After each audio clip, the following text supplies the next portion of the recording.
Freak out. Yeah. All right, guys. Welcome to another Getting Some Color Monday Night Wars, but we're only doing WCW because of weird scheduling. Uh, not scheduling with us, scheduling back in 1996 because I guess there might have been something going on. I don't know. There might have been a dog show or something that week for Raw because back in the day on the USA Network, they'd have like the Westminster Dog Show, Hmm. and sometimes it would like interfere with their programming, and they'd be like, "Well, I guess we're just gonna miss a week or some shit," or they would do Raw on Wednesday. Sometimes I remember they'd do that too. It was weird, Mm. uh, but I didn't really look up what happened. I assume there was just some kind of programming conflict, and the way it was all going to fall was we do a Nitro or Super Brawl Nitro, and then go straight into In Your House for February, and we're just like, no, we're not going to do that. So Yep. we're not going to do a super show for Super Brawl in Your House. Yeah, we'd be probably here forever. And plus, I got like work early in the morning, so this is actually perfect as just a nice little super brawl with a nitro. But man, it was. I'm gonna show my hand a little bit. It's gonna be a little bit tough getting through super brawl. It was Uh, tough to get through. we got here Star Jeffrey 64. Hello, hello to you. Jeffree Star 64. But yeah, we're Super Brawl 6. We're in St. Petersburg, Florida, and we have a three-man commentating booth with Tony, Bobby, and Dusty Rhodes. That's right, baby. Just sitting there telling stuff. I kind of don't like the whole like when they turn around and they just like are sitting there with their laps exposed to us and they're just like talking. It's kind of weird. Like, you Mm-hmm. think they could like frame that better or something? I did like it the one time they did it though, and Bobby was like doing something like he was pretending to not be paying attention or something. Mm-hmm. They're like, "Hey, turn around," and he's like, "Oh," and then he turns around. Yeah. um, yeah, they don't really. They go over the rest of the event because they didn't really build it up too much on TV that we saw. I mean, other than the main event, I think. They had like a video Um, package, but it was like so weird. It was like it seemed like it was very 80s like intro. I know it's like 1996 and they're still feeling the wrath of the 80s but at the same time it just seems out of date their intro, my opinion. their production is still a little out of date sometimes. Yeah, like with the music and like it's more the media than like the quality of the production. Mhm. Is just like the taste is still like 5, 6 years, 7 years behind or something. It's strange, Yeah. but yeah, they give us the rest of the card here in this whole video. I mean, they did hype up Sting and Luger versus Harlem Heat a little bit, so and then that was supposed to turn into another tag match against whoever beats them fights the Road Warriors. Um, they told us Johnny B. Bad versus DDP for the TV title again, plus the winner gets the Diamond Doll again, plus they get $6.6 million. Yeah. It's like, oh, okay, that must have happened on Saturday night or something. Yeah, I kind um, of I like those small stipulations. It's like we don't usually need big storylines and stuff for it to get over. Like this stuff with like Johnny B. Bad and Diamond Dallas Page is just like funny to me, but it's good wrestling. it's just it's like classic territory kind of feud where it's like these Mm. two guys don't like each other, and like every time they have a match, there's like some stipulation. It's not like, oh, you fight in a hardcore match. It's some shit like, if I beat you, I get your woman. It's like, well, if I beat you, I get the title. Well, if you want to fight me again, well, then you have to put $6.6 million up and my woman back. We got like that thing. Mhm. It's like Jerry Lawler and Bill Dundee in Memphis or something. They also had Conan versus One Man Gang for the U.S. title, Yep. and Pillman versus Taskmaster in a respect match. Yeah, that's the infamous match. I think everybody knows. It's probably the only thing this show's remembered for, honestly. And then Public Enemies versus Nasty Boys in a street fight. I'm like, oh, okay. Yeah, and that's what starts the show is I I'm gonna be mean. Public Enema is what I'm calling them. Oh, I thought you turned the corner and liked them a little bit now. I thought I did, but this match was so fucking like sloppy, and they were trying to be ECW and WCW. Yeah, it sucks because it's watered down. It's not as good. I mean, like, we're straight up, we're not like a big fan of the garbage shit they do in ECW. Mm-hmm. But there's like combinations of guys or guys that somehow they can like make it work and they make it more palatable a little bit. And I think Public Enemy was kind of one of those teams where like, okay, they're going to do a garbage match, but it's like, I don't know, somehow it's not like total shit when they do it. Mm. Like on paper, this should have been a fairly entertaining match, but it sucked because of how fucking vanilla it was. It really was in terms of like the stuff they were doing. Yeah, it got better when it got into the ring. And when I say got better, I mean not by much, because they were all gassed out from like going throughout the whole damn arena, Walking back and forth, walking to the stage, all that stuff. Yeah, they didn't stick to they didn't stick to their formula. If you notice, remember how like one guy from Public Enemy and another guy from the other team fights through the arena, Mm-hmm. and then Rocco Rock usually Rocco Rock stays in the ring with the other guy and they just wrestle and sometimes hit each other with a weapon. See, they got away from that. Yeah. They both went out of the ring. What really annoyed me is there was two separate occasions where like either the Nasty Boys or Public Enemy would run off camera, run back in, carrying a table over their head, and twice the person with the table in their hands got fucked. So it's like Yep. you're wasting literally time getting that table for that dumb spot. In my It's opinion. okay to do that spot one time, but like Mm-hmm. do it twice is like, oh, okay, it's too much. Yeah. They're trying to be like all like hardcore, like yeah, we're just like ECW but better in a way. And it I think they're trying. I think they're trying to play what they think their strengths is. Mm-hmm. Like whoever, because this isn't back in the time when people would just let anybody do whatever the hell they want out there. Like there was more control on how the matches would play out back then. Yeah. So they probably was like, "What's the finish?" And then they probably the finish they came up with there, and like, okay, you guys just figure it out there. Don't do a spot where somebody gets hit in the eyeball with a shoe or anything. You're not allowed to do that. That's basically how that conversation would go. Yeah, but then they were just like, but the finish is gonna be, I'm gonna climb on top of the fucking stands and I'm gonna flip, and hopefully I hit the fucking table, which he barely did, and it looked like it hurt the fuck out of him. And I will give them credit where credit's due. At least that was the finish. Like the dude landed on concrete and he got pinned, and I was like, all right, I like that. Well, also, I think that was Knobs. Yeah, he like grabbed a piece of the table that exploded and like just hit him with it, pinned him. Yeah. And I was like, okay, that was all right. Yeah. But there's not much about this match you can say though, because a lot of it was just they were running around fighting. They were repeatedly hitting each other with like a bunch of stuff, and like a lot of it was like the same objects. It was like there's a chair, there's a trash can, there's a trash can lid. It's another chair. They kept grabbing chairs and trash cans and like trash can lids and shit. And they would just punch each other. And then, like you were saying, they did that table spot a couple times. But yeah. And WCW has this tendency of doing like these like commentating weird things when it's like very hardcore.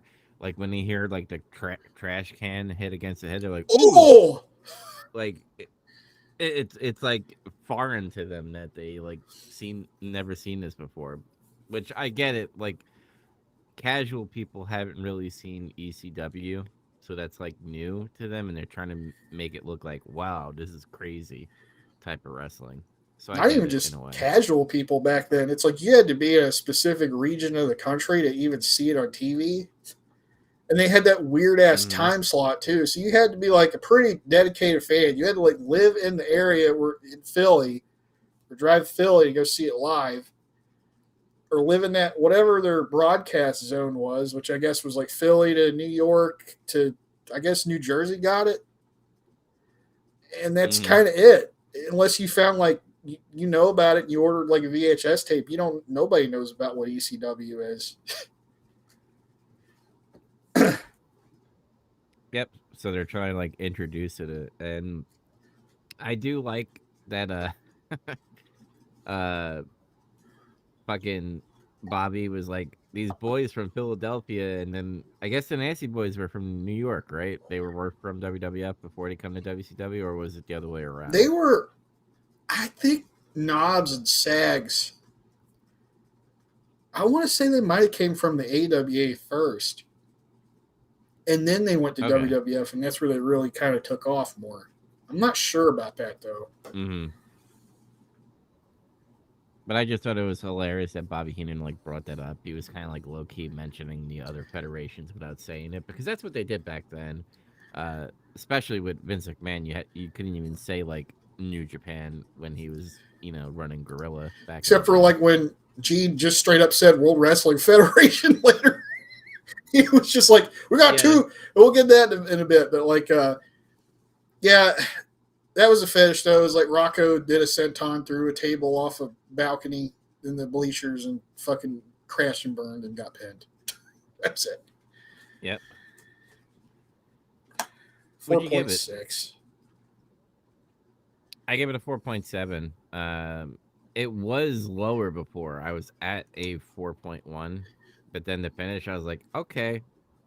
They ended it like that. I was like, at least they know when to finish it and not like do drawn out bullshit that happens today, or even stuff in ECW in '96. So anyway, we were teasing it before. Mean Gene is in the back and he's touting the hotline because holy fuck, there's two former World Wrestling Federation champions coming. Possibly, he said possibly. By the way, those were key words.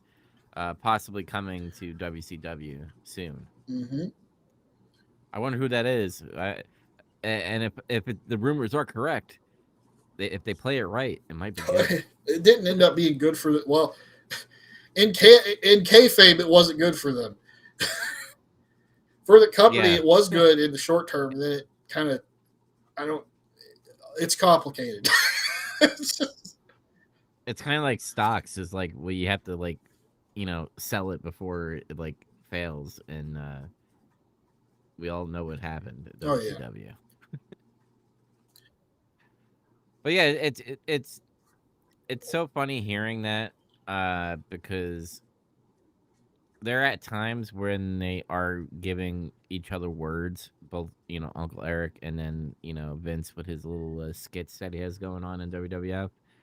But it's so funny, like they're all like before they were all just like not naming each other, but now they're just full on.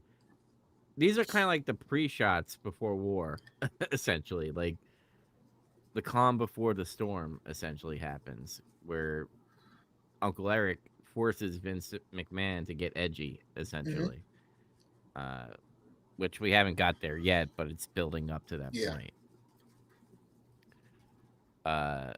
We go into the second match, World TV title, Johnny B. Bad versus Diamond Dallas Page. And Kimberly's in fucking like all Johnny B. Bad get up Yep. too. She's been with him since I guess it was late last year. I can't remember when they had that match where he won her off DDP. Was it Halloween Havoc or something? I guess it was. Mm-hmm. I Oh think yeah, you're right. before that there was like a promo with Conan backstage with Mean Gene, and he did like a. It's like he didn't even look at the camera. It's like he was staring at a fucking teleprompter or something, or like a Yeah. card. It's like he's like Conan, what do you have to say? And then Conan just like, oh yeah, and he literally just looks away from the camera and never breaks eye contact with like whatever that is he's looking at. He might need to do the Bret Hart thing and get it where he used to do early, wear a pair of sunglasses and disguise that you're nervous or something. Yeah. I like how he was like talking in Spanish, and then he's like, "Let me translate that for you," and then he says the whole promo. Hey, at least he did that. Again. You know, everybody does that now, where they just cut the I know. promo in Spanish. It's like, what the fuck did he say?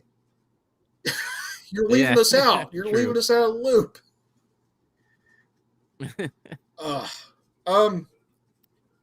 This match was pretty good. To me, it was the match of the night, I guess. So.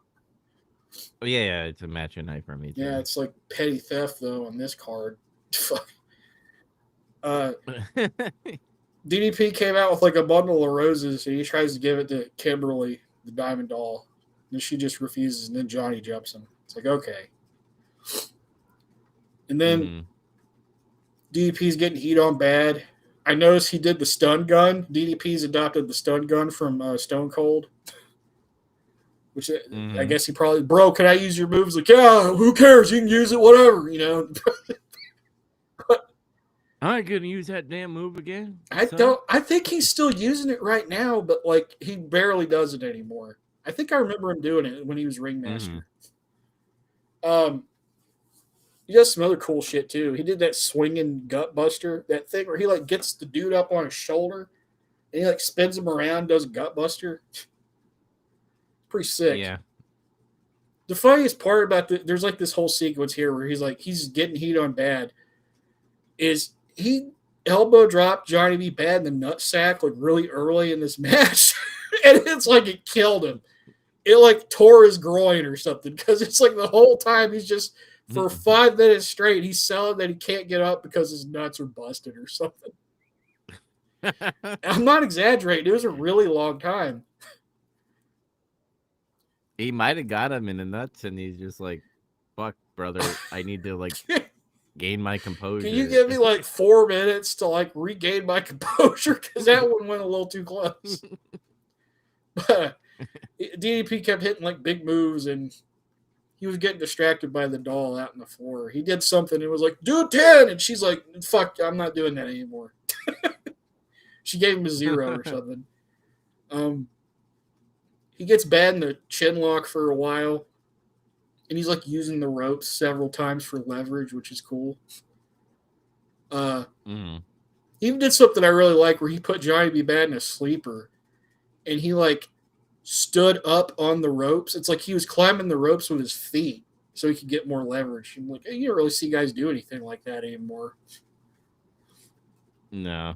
Because everybody thinks it's cartoonish and stuff, because they're just like, why is he doing that? It's like, bro, just let it happen. It's the way you get people.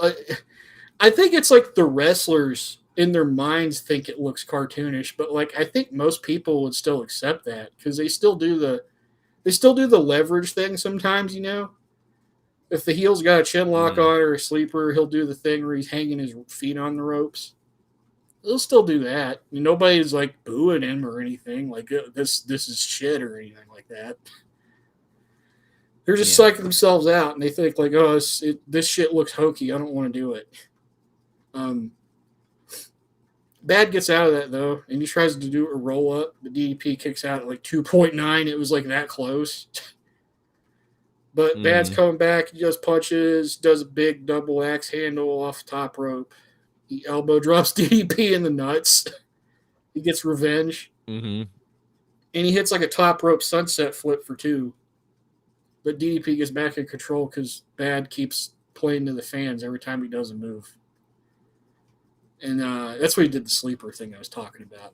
But Bad reverses that sleeper. He puts his own on DDP, and he manages to wiggle out of it. He gets control briefly, shoots Bad off. DDP tries to do another Diamond Clash. It's like that move where he looks like he's going to power drive a dude, but he just kind of falls forward. Yeah, I kind of like that move. It's weird. Yeah, it's a unique move. It's pretty cool. It's like a Styles Clash, except it doesn't look as scary or some shit. I don't know. That's what I should have said, I guess, instead of saying the power driver thing. But Bad reverses it, though. He does like a tombstone power driver reversal, hits it, and pins him with it. I'm like, oh! Somebody finally beat somebody with that. Awesome. Yeah, I like the finish. Again, 2 matches in a row where the finish, I was like, yeah. But obviously, this match was like way better. Oh yeah. Because they have chemistry.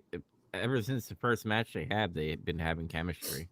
Yeah, I like watching their matches. They've had like a series. I don't know how many they've had now, and this probably includes. They might have had a couple TV matches. I don't know. But there's no Saturday night like Hmm. episodes past 1994 on anything, so don't know. Yeah, What did you score it though? but I gave it a solid 6.9 out of 10. I I enjoyed gave it it. a 7.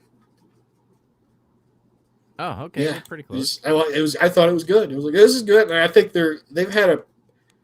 I think it was the Halloween Havoc match or something was better than this one, a little bit, but it's still I a think good so. Yeah. match. Yeah. Hmm. All right. Just tell me if I'm missing any promos because my notes have been all over the place lately. Was there any promo before the Lex Luger and Sting and versus Harlem Heat? Yeah, Mean Gene was in the back with Harlem Heat before that match, Oh and yeah, they yeah. both cut a pretty decent promo, sucker. And Are they face now I think they're essentially? like tweeners. Like they're not really baby faces. They still Mm, act kind of heelish, so it's like I don't know. It's not been clearly established. Um, yeah. they didn't really say anything that was too oh shit or crazy or like that was an amazing promo. They just cut a pretty good promo. And then Hmm. that's when huh? It was very. It was very straight to the point. It's like we're gonna beat Lex Luger and Sting, and then I think they were gonna face the Road Warriors, right? No matter who won, the Road Warriors were gonna be the next match Yeah, anyway. they like in the opening video package for the show, they didn't really make that clear. And this is where they did. They're like, okay, whoever wins this match, you're going to fight the Road Warriors later. It's like, oh, okay. I thought that was just supposed to be a future match, but no, it's actually happening tonight. Okay. Mm. All right, so we go straight into the match. Lex Luger and Sting versus Harlem Heat. Uh, so is Sting and Lex Luger coming out to Sting's intro? Like I think they just switch back and forth. they can't. True, Because like I think you're right. I Yeah. remember a few times they've come out with Lex Luger's theme, and this time they just did Sting, I guess. Hmm. I don't know who decides that, but that's what they're doing. Booker and Sting start things out, and the Harlem Heat keep control of this match for the most part, though. And they get like there's a little flurries of offense between Sting and Luger, but they don't really gain control. At one point, Luger Hmm. missed like a jumping elbow drop, and he sold it like he was in SmackDown. Just bring it. You know what I'm talking about? Remember in that game when you do Yeah, moves to yeah. people and then like you suplex a guy and then he'd roll around and hold his leg? It's like what he did. Hmm. He missed an elbow drop. It was like, oh, he got grabbed his leg. What the fuck? Uh, let's see. Booker tried to do an elbow drop back to him after that, but he missed. But that sucker just does a spinneroonie to recover, and he gets up, and that shit made me pop. Like Booker's doing the shit now that I love when he would do the spinneroonie to like get up from something. um, they just beat the hell out of Luger for a while, and like Stevie hits like a power Hmm. bomb, and he like applies the Harlem nerve hold. It's not an Asiatic nerve hold because he's not from Asia. But Sting gets frustrated with the Heat and putting the beat down on Luger, so he gets in there and he starts fighting him until Stevie Ray pulls the top rope down when Sting's running the ropes. He flies out on the floor, and then Stevie Ray gets in while Booker goes out there and beats up Sting on the floor. Stevie's going for another power bomb, but like before he can finish it, the Road Warriors come out, and Animal gets in the ring and he hits Stevie in the gut with that big red metal plate Luger used on him on the last Nitro. And Yep. they roll out, and then like Luger just falls on Stevie Ray. Like it was weird how it happened because it's like it was like a video game or something. The way it looked, it's like Stevie flopped over, dropped him. Luger rolled over on top of him through that motion. It was just dead, laying on him, and he pinned him for 3. Mm-hmm. And I was like, oh. And my favorite part is just watching like Luger and Sting like celebrate because Sting again is like, What what happened? happened? We won. Luger's like half dead.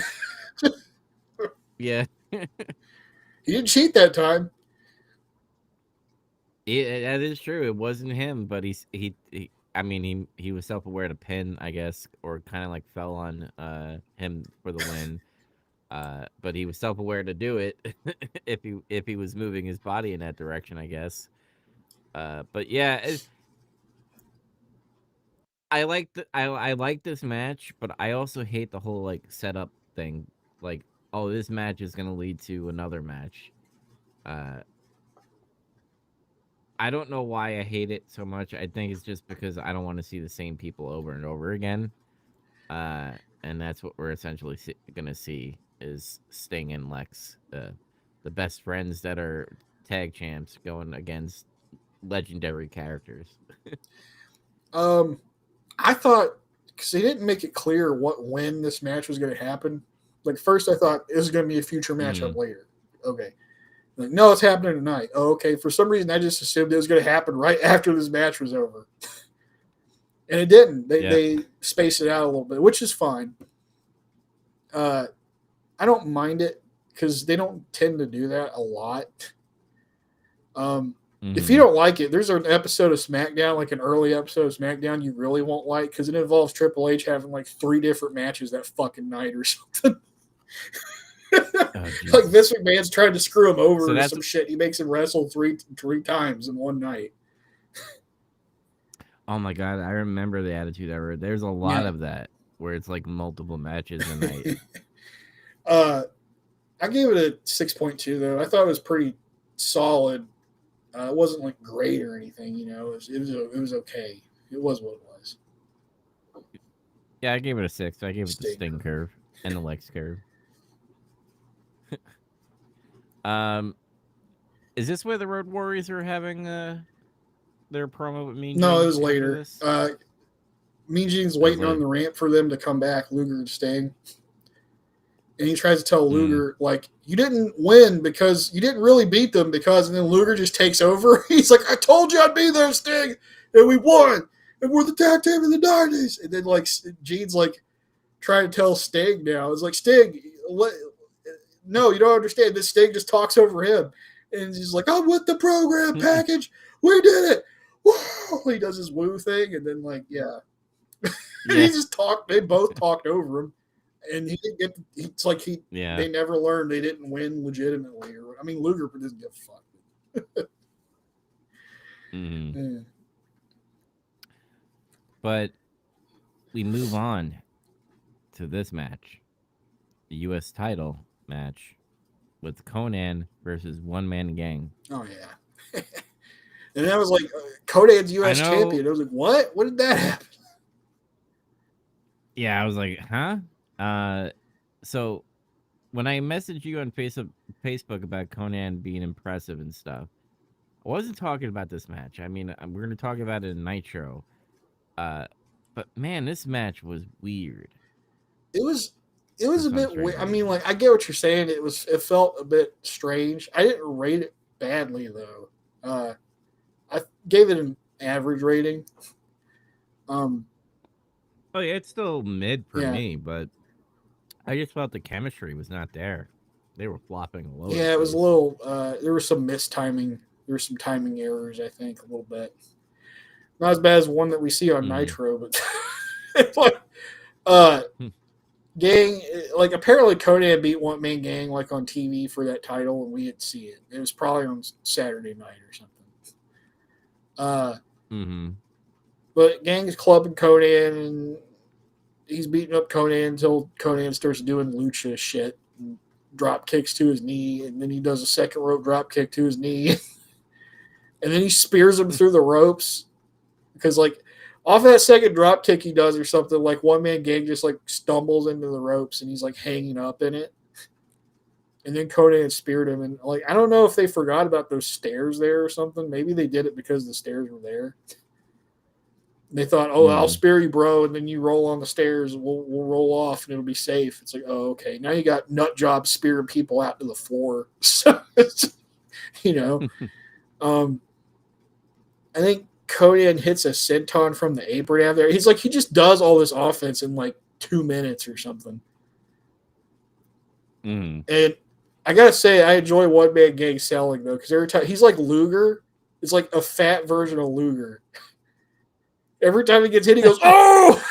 he's like yelling like a bad guy in an arcade game when he gets hit or something. Yeah. At one point, Gang takes back over though. He's beating Conan down. He hits like a side slam, and he's just getting heat basically. But Conan comes back with some offense. He does like a hurricane, drop kicks, and he comes up short on one and just kind of hits the mat. And then Gang hits like a big splash. And then you think, oh, he's going to beat him. He goes to cover him, and he does. He stops the cover. And then he's like, no, fuck this. I'm going to murder him. So he gets up on the top rope to do a bigger splash. And then he missed. And then Conan gets on top rope, and he hits like a flying senton, and he pins him for 3. Conan looked tired as fuck. He was doing all the work. I mean, he's fighting a big ass. Yeah. Bouncing off this guy, running around everywhere. And he's like, he's still kind of big right now. Like, if you know his build, he's still got a lot of weight on him, I think. Yeah. That reminds me, I didn't bring this up when he was talking about Public Enemy. Do you think Johnny Grudge has gained weight? He looked like fatter to me or something. I think a little bit. I think that's why he's wearing those hockey jerseys. It just seemed like he was like, you talking about them being gassed and shit, but he looked like he was like in worse shape or something. Well, we'll get to one other person that's going to be out of shape and showing up soon, but we'll get to that. I can't wait. But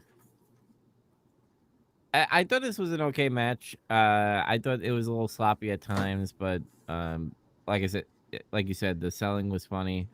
Conan, I just wish they weren't dressing Conan like an idiot. You know, he's on this costume and whatever. Just let him be Conan, because that's what he was in the promo. I don't understand his entrance attire. See, I thought you were talking about Max Moon or something before. And then, like, you see the stuff he comes out in right now, and it's weird shit. Like, it's one thing to just come out in, like, a colorful cape or a robe. But then he wears, like, this mask that's not really like a Vader mask. It's like if you cut more holes and do a Vader mask. And I don't know what the fuck. And it's, like, usually some kind of bright periwinkle or fucking fuchsia or something.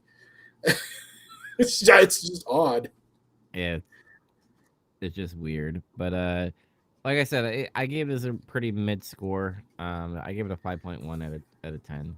I, wasn't too keen on it, but it wasn't insulting in any way. I gave it a 5.6. Okay. I was fairly entertained. This is where Mean Gene talks to the Road Warriors. Yeah. That's what they're called, right? The real name's the Road Warriors. Yeah. It's just like when Vince got them, he called them the Legion of Doom. I don't know why. I guess that was the beginning of him. I gotta change your name, pal, when you come up here. Shit. I guess nobody knows who the Road Warriors are. Like, I want to own this name and monetize this name, not that name.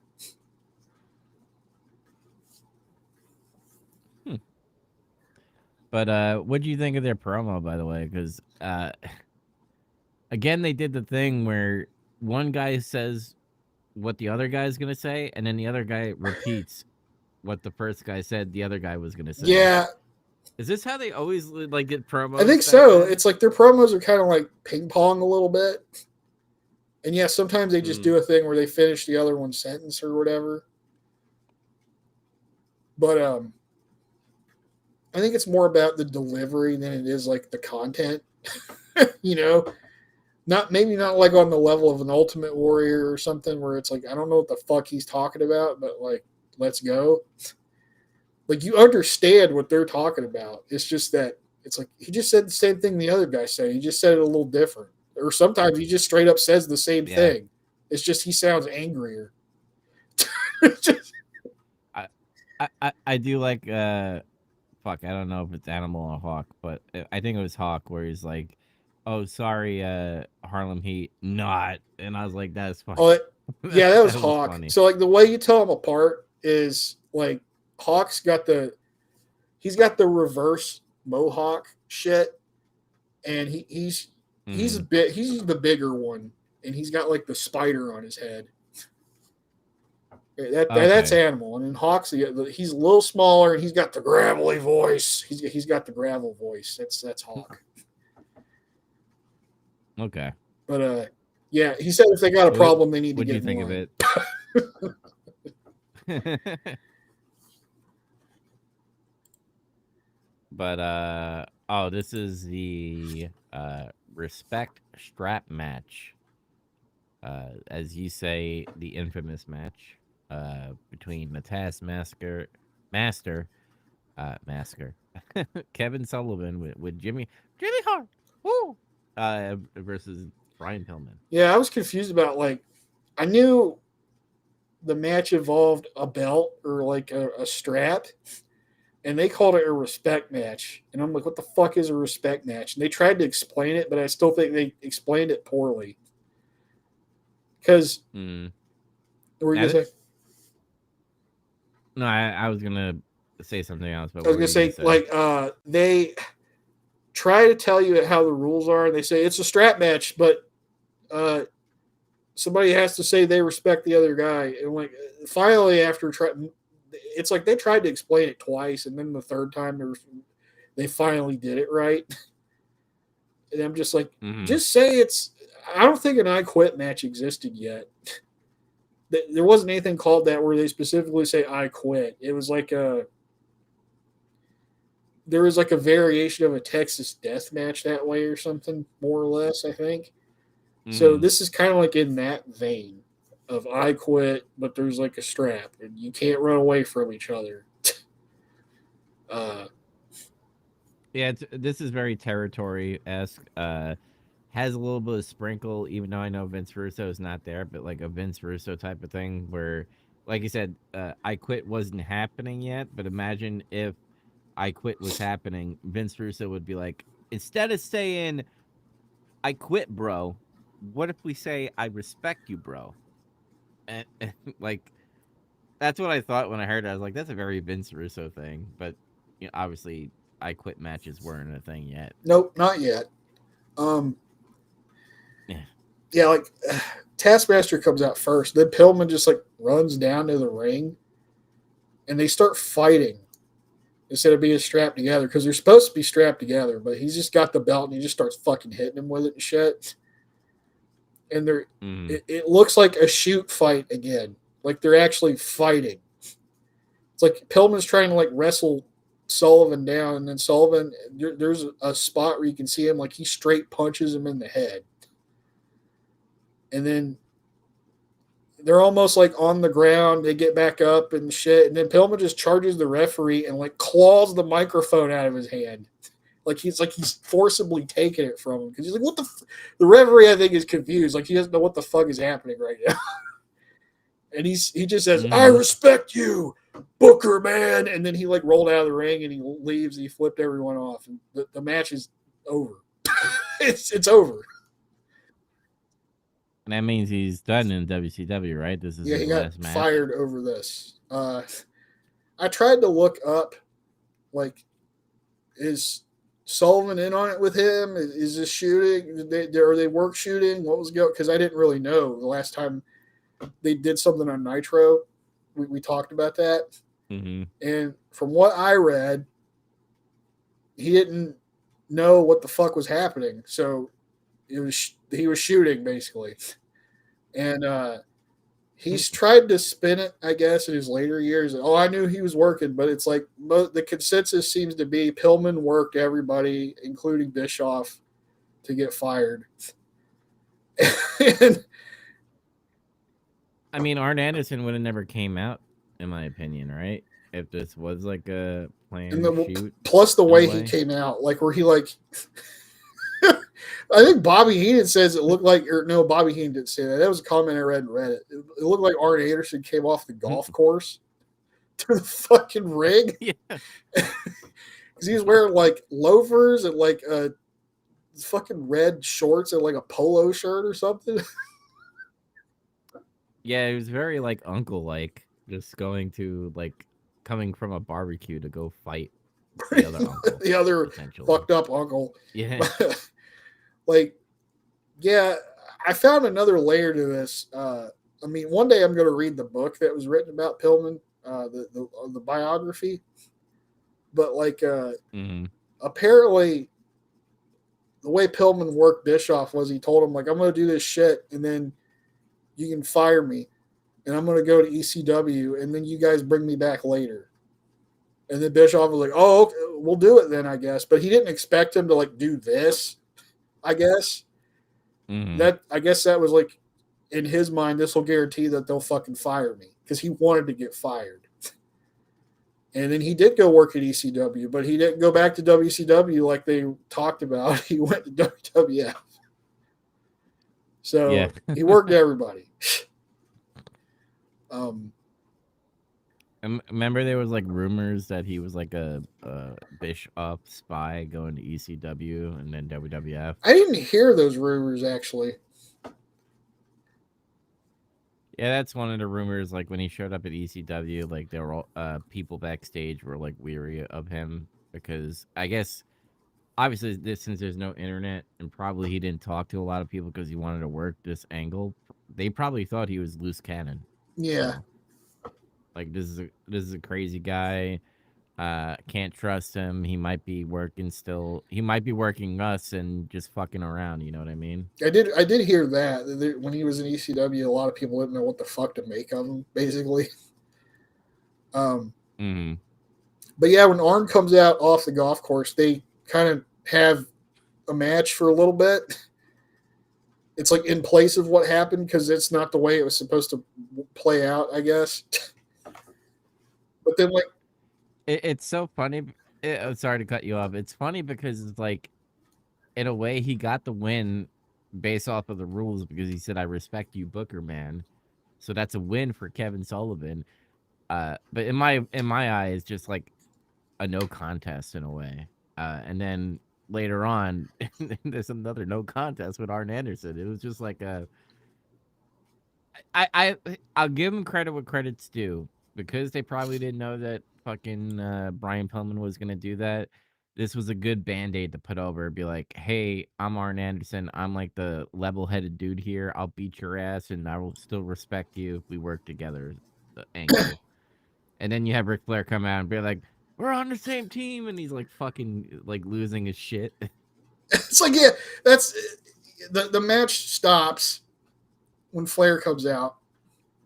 And he grabs the mic and he's like, I love this. The angle they take for this is Flair's trying to get him to call off the match and shake hands, and he gets them to. And he's like, we gotta be on the same page. Hogan, Savage, it's not gonna work. It's not gonna work. Like he tried to make it frame like they somehow had something to do with this or something. Yeah. And I'm like, that's the angle you guys take. Well, okay. they've been kind of talking about like fucking secret weapons, and it was like women and fucking Miss Elizabeth, and they were like, we're gonna change the tide, like it's fucking World War II still happening, you know. So I kind of see where Flair's coming. Like, hey, you're not fucking He did the whole divided we or united we stand or the divided we fall fucking speech, and I fucking started dying. I was like, he's being peak crazy Flair right now. Like, yeah, and he gets more crazy next. I say next this Nitro. is peak because this isn't. People might say, "Oh, it's peak when he's like taking his clothes off and like they put him in a mental institution." All that shit. No, that shit's like when it starts getting embarrassing. No, this is like Ric Flair possibly damaging headsets every fucking Nitro because he has to be crazy at the What the commentating. fuck is up with those headsets? You see how easily they come apart? It's like the act of him just picking them up. It's like they fall apart or something. I'm like, what the fuck are those headsets? Yep. Ugh. We'll get to that, but I wrote this as an angle I didn't score it. Yeah, situation, even though it was a yeah, I didn't score it either because I was just like, this is kind of an angle. This is kind of like what you've been talking about, where they're gonna they have a common enemy, and it's fucking Hogan and Macho Man, and they need to team up against him. They're essentially creating the Avengers for the bad guys. the Essentially, Legion. What the? God damn it! What was the name of the bad guy team in DC? Justice League. You know, they made like an anti-Justice League, and they Oh. had a name. I fucking forgot the name of it. Oh, I forgot it too. Suicide Squad? No. No. Okay. No, I don't know. that's got B Anyway, players in it and C players. This had like Lex Luthor and like fucking Solomon Grundy and like Gorilla Grodd and like, you know, guys like that. I can't remember it. Yeah, I don't know. I side note, like, I'm big into DC as far as Batman and some of Superman, but I've never got into the Justice League portion of it, so I have no idea. I'm looking it up because it's bothering me.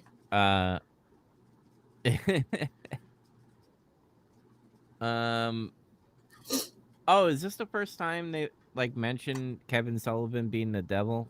Because remember, like, people thought he was he the just straight up devil calls him with the devil. stuff on him. Yeah. Oh, by the way, it was the Legion of Doom. Oh, Yeah. okay. That's I was thinking about the funny. Super Friends. Remember that show? I remember. Yeah, and they that had show, they had their own headquarters You know and what? shit out in a swamp or something. I wish like there was no like Legion of Doom before not before. You know, the Road Warriors were Legion of Doom, but I kind of wish like the group that Ric Flair and Dungeon of Doom create the Legion of Doom. That would be fucking cool. Like that would be a thing I'd probably get. They probably behind. couldn't. Yeah, I Just a guess they little could. It all goes back to the Vince copyright. If only he didn't take a copyright out. But yeah, no score because it was more of an angle than a match. Yeah.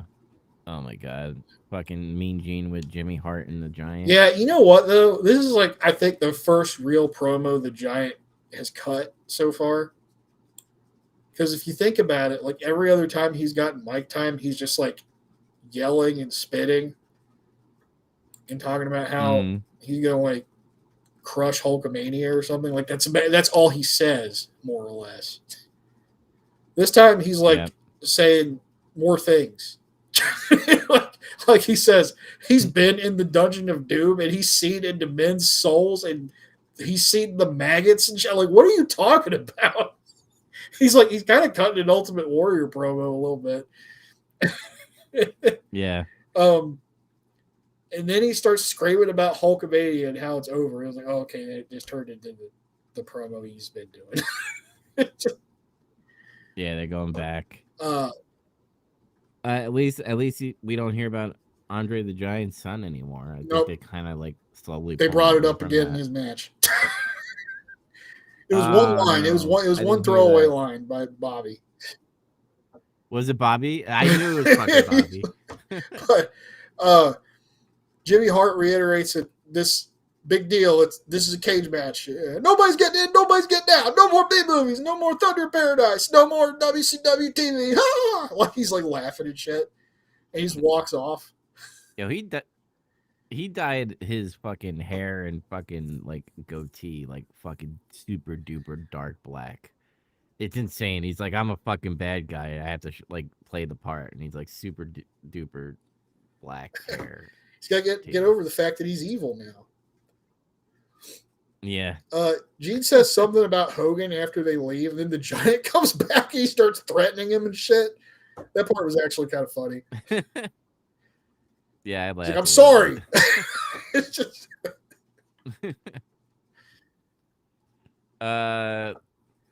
We get the tag titles back online again. With Sting and Lex Luger versus the Road Warriors. Oh, what a rush! Yep. And this is where I kind of get annoyed a little bit because this match and then the next match with Macho Man and Ric Flair, there's a good couple of minutes of people not wanting to get into the ring. And Lex Luger, uh, for a while, I understand why he's doing it, but it was way too Do you fucking blame him long. though? Think Like, about how dead he was in that last match he had. He got that his is ass true. kicked, and he's like, "I have to wrestle the Road Warriors." No, he said he doesn't want to. His t-shirt's too tight. He doesn't want to get in there. But I will commend Lex because he's doing this whole like I'm good because I'm with Sting, but I'm still an asshole He's a type of good friend. asshole. Because yeah, because he did that whole getting to the ring and then going back on the ramp like 4 times, and then like Sting got fed up. He's like, "Fuck it, I'm just gonna have the match." And then Lex Luger gets onto the apron, and then when both of the fucking Road Warriors are down, fucking Lex is like, "Yeah, I'm ready for the match," and he's all pumped up and trying to get a hot tag. I was like, "Okay, I dig that type of psychology. That's kind of fucking funny." He kept the whole thing was he wanted them to take their shoulder pads off, like it scared him. And I'm sure Yeah, I some people laugh are my like, ass. "What the fuck? Why would he say that?" Now, there's been times where the Road Warriors have like fucked people up with the spikes on their shoulder pads. That's actually been a thing. Dusty Rhodes fell victim to Mm. it one time. I'm surprised they didn't mention it because Yeah, he that's was how on he got commentating. fired that one time. It was his idea, and like they did it on TV, and then like back then Turner Broadcasting was like, absolutely no fucking blood or graphic violence. This was your idea. You're fucking fired. That's what happened. So Sting and Hawk start things off. And Hawk does like a shoulder block and a drop kick. It's like, all right, we're starting pretty good. Sting suckers Hawk around the ring a little bit, and he kicks him, and he throws his head into the railing, and then they get in the ring, and they fuck up because Hawk tries to do like a hangman's neck breaker, but like Sting fell or before Hawk did or something. Like one of them fucked up and fell earlier than the other guy. And they save it though by making it look like Sting escaped out of it, like he was like he slipped out of it or some shit. And then Yeah. they were doing this thing where they were trying to pin each other. Well, at least they saved it.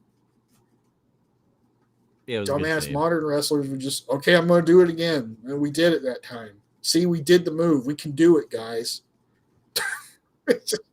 Yeah, they would like mess up and then they would go back. They would like stop fighting each other and go back to the same like starting point. Just roll with it. Just ad lib off of it. It looks a lot better that way, I swear.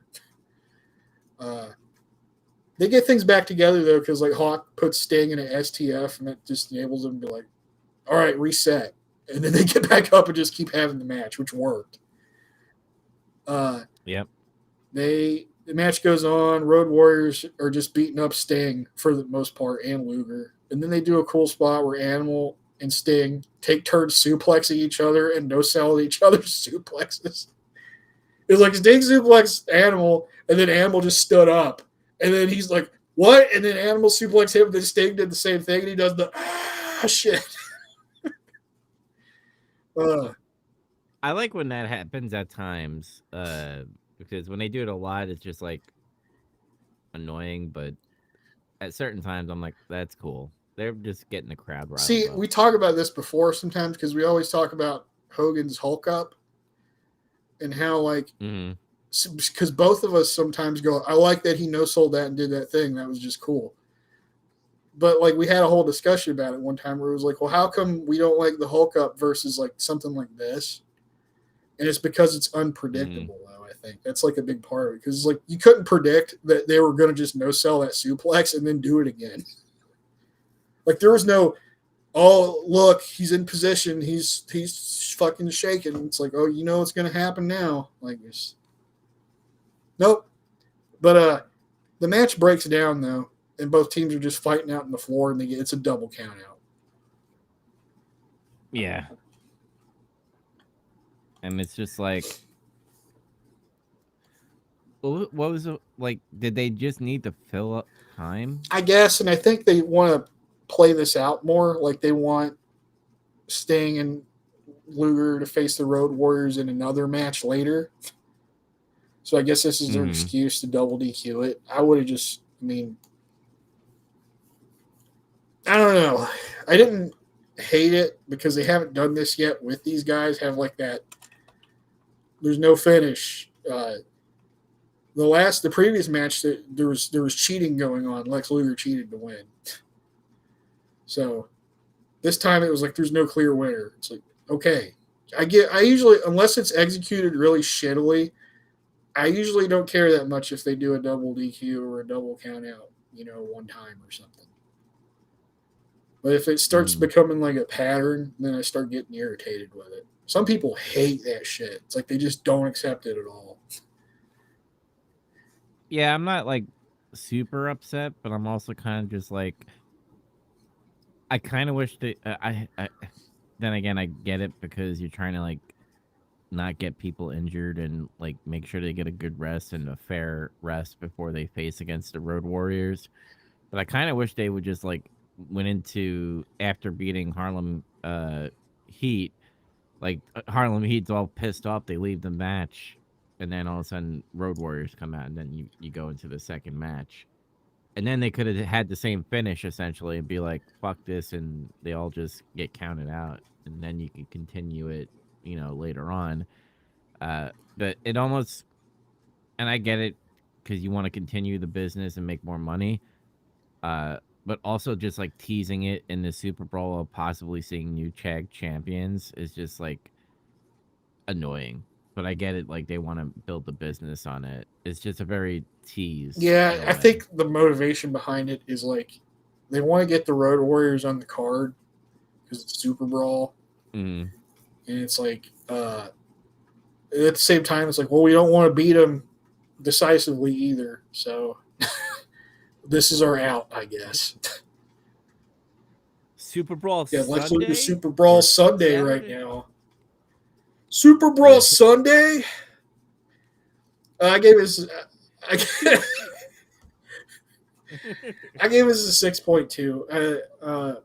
I like this combo of guys. It's like their matches always end before it gets to, like, it builds up and you feel like, oh shit, some real shit's going to start happening, and then it always just ends. Like, that's like what they're doing right now. It's like, fuck, I wanted to see like how this culminates. I also kind of want to think like, because think about it, like we're so privy to like the things instantly now where I can go, let me go on the streaming platform and see what's, happening. Like, remember the binge format of Netflix in the early days where they just literally put everything in there and you would binge all that content. So I kind of wonder, back then in the 90s, it made you want to watch more. And essentially be like, oh shit, this is the cliffhanger of the storyline. I gotta go watch Nitro and possibly, other pay-per-views. That's how they were grabbing people's attention. So I don't know if I'm fairly, thinking this correctly. Like, I'm not thinking in the 90s, I'm thinking now. And it's kind of just like tugging at me. I'm like, fuck, I gotta watch more. You recognize it though. That's the thing. Because if people don't, there's a lot of people that watch old TV shows or like old wrestling, and they just flat out don't think about like what the content delivery situation was like back then, how it was all different, how everything was structured differently. Like even if people like, they'll go back and they'll watch like old territory matches, and like it'll blow their minds when people are like, they hear about how veterans explain like in interviews like TVs were like considered to be not that important by like the booker or like, you know, the guys and everything, they hated working TV because they wouldn't get paid that good. And everybody's like, what? Mm-hmm. You know, like, how is that? That's because the model was totally flipped in terms of how it worked. TV was an advertisement for the spot shows, the house shows. The house shows are what drew the money back then. And then Makes when sense. Vince came along, he flipped the script on that. He flipped everything around to where it was like, you want to go to the TV tapings and the fucking pay-per-views and stuff. And the house shows are just supplemental. Mm-hmm.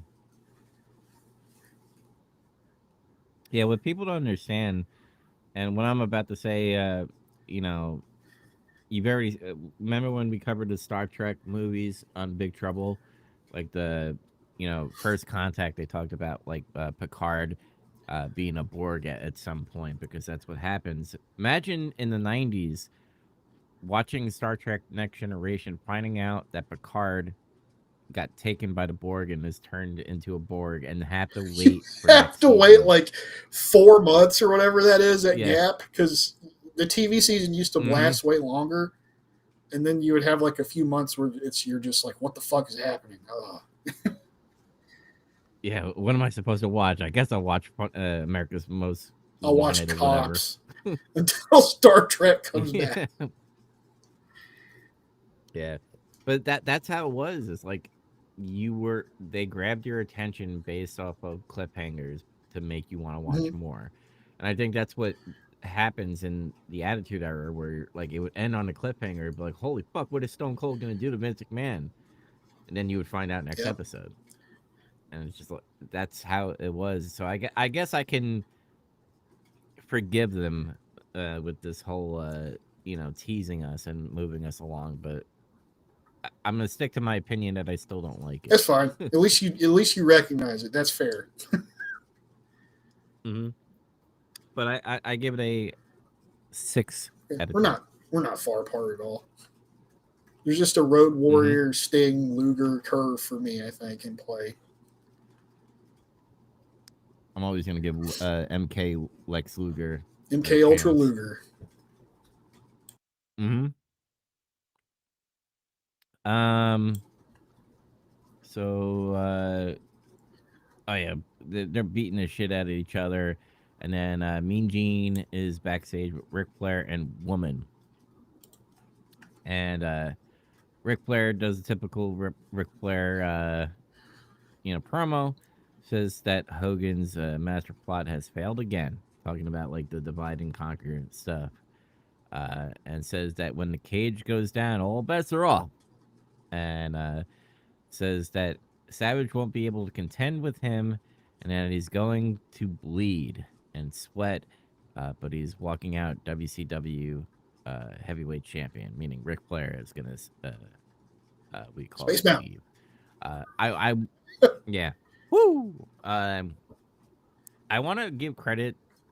Now I see where people thought Woman was a good manager, because her fucking like promo skills is kind of cool. No, she's cool because she has like this real. I said cool, but I'm gonna say it again. She has this really cool, like kind of low key delivery. She doesn't really scream or anything or shout. It's like she saves that for when she's ringside. Yeah. But when she's doing the promos, she's like usually pretty calm and collected, and just like it's like her look when she looks at the camera, she looks at you. It's just you feel like she's looking at you like you're just like a fucking piece of shit or something. And you just don't measure up to her at all. She looks like a person that like will be at the bar and drink like fucking 12 Guinnesses and just scolds you. It makes you feel like a little piece of shit. Yeah. Yeah. But yeah, I like her. I always wanted to say I felt like she was underutilized as a manager, but I don't know that for sure still. I kind of felt like in ECW, I mean, what we saw, I thought she felt underutilized. She didn't talk that much, if you think about it. Here and there, and I don't think she interfered enough either. That could be because maybe she didn't want to, because she saw all this crazy shit going on. She's like, I don't want to fucking get involved in this. Well, I think she was still pretty new, right? Because like she wasn't in the wrestling business, and then she decided to get into the wrestling business, and obviously met Kevin Sullivan, uh, and then obviously moved on to her demise of a partner soon. So I don't know. It just I liked her delivery in her promo. It felt very strong. Like I was actually afraid of her. like Kind of scary. like Luna Vachon, like Luna Vachon's scary, but like she she's not fooling you, right? Because like she looks like a fucking steroid, She has that voice, crazy person. and she That yeah, talks about things like the yeah, lunar eclipse will cause the blood to pour and all this shit. And you're like, yeah. yeah. And woman's like all pretty and shit, and then like that delivery is like, holy fuck, she's an Yeah, you feel assassin. like she would like plot to screw you over, and it would like work. Like Mm-hmm. that's like what she is. Yeah. um, Mean Gene asks if that Flair wins, will Woman take a ride on Space Mountain? And Flair says that he won't ever tell anyone who he will be with tonight. I was like, what? This is see, Okay, that's all between right. him and the girls. Mm-hmm. Uh, Gotta keep this PG a little bit, Mean Gene. we get the flip of that promo. We get Savage and Elizabeth. Gene's in there like well, they show the cage. They're lowering the cage before that, and they play like this cheesy '80s music when they're lowering the Yeah. cage. But Gene's like trying to talk to Elizabeth about like what's going to take place, and then Macho Man just interrupts her and takes over the interview. And I'm like, some things never change. Yeah, I know. I was like, even as a face, he's still interrupting Miss She's like, Elizabeth. well, and then like he's like, And it no, kind of it's makes this is what it's about right here. And he just starts talking. There's no stop, and she never gets a word in edgewise. I mean, maybe there was a justification on her, thing that she Yeah. did later, but Oh, by the way, like, what do you think well, about her look right now? here's I'm gonna say a very controversial thing because she was big in the '80s when Macho Man was like, King Macho and the world champion at Yeah, WWF. But I never really liked her as a manager. Um, she's she's just eye candy, right? She did do some notable things with the Mega Powers, and she did do some stuff at what managers do, but she was very milk toast for me. It was just like, yeah, she's Macho's girl. Uh, she's the I Princess kind of liked Peach her of when, wrestling. This is. yeah, essentially, but I kind of like, and I know this is like near the end, like almost before she actually dies. uh when she's with the NWO and she's all like wearing, leather jackets and fucking like tight black shirts and all that stuff. I was like, I kind of like this Miss Elizabeth a She little has bit that more, '90s but like we'll get your mom's kind of hot look. Like that's what's going on. Like yeah, if your yeah, friend's mom was like, "Whoa, your mom makes me feel kind of funny," like that's like what she looks like. She yeah. That's a she perfect because analogy. she's older now. I mean, she's in her 30s. She's like I think Mm, she's 35, 36 right now. But like mm-hmm. I don't know, she looks different from when she was in the 80s, like more than just like her being older. It's just her style's different. I always thought, oh, she looks Yeah, better when she was in WCW. But like, yeah, her that's kind of like a trap about like being a manager. Like in a way, being a manager is really a heel role, and like it's really hard to be a babyface manager because it's like, and especially if you're not allowed to take bumps. And I bet Randy was like, no, she's not taking bumps. So she can't fall or hardly do anything, I guess, unless he's okay with it. yeah. And then when she does fall, it's like very storyline driven. Yeah, it's not like Sherry, who is a wrestler, and she bumps all the fucking time, and she does crazy shit. Yeah, she does like top She'll rope jump shit off the too. top rope and miss, and just lay there. But yeah, that'll roll into Ric Flair with Woman versus Randy Savage, who's champion with Miss Elizabeth in the steel cage match for the WCW World Heavyweight Championship. Yep.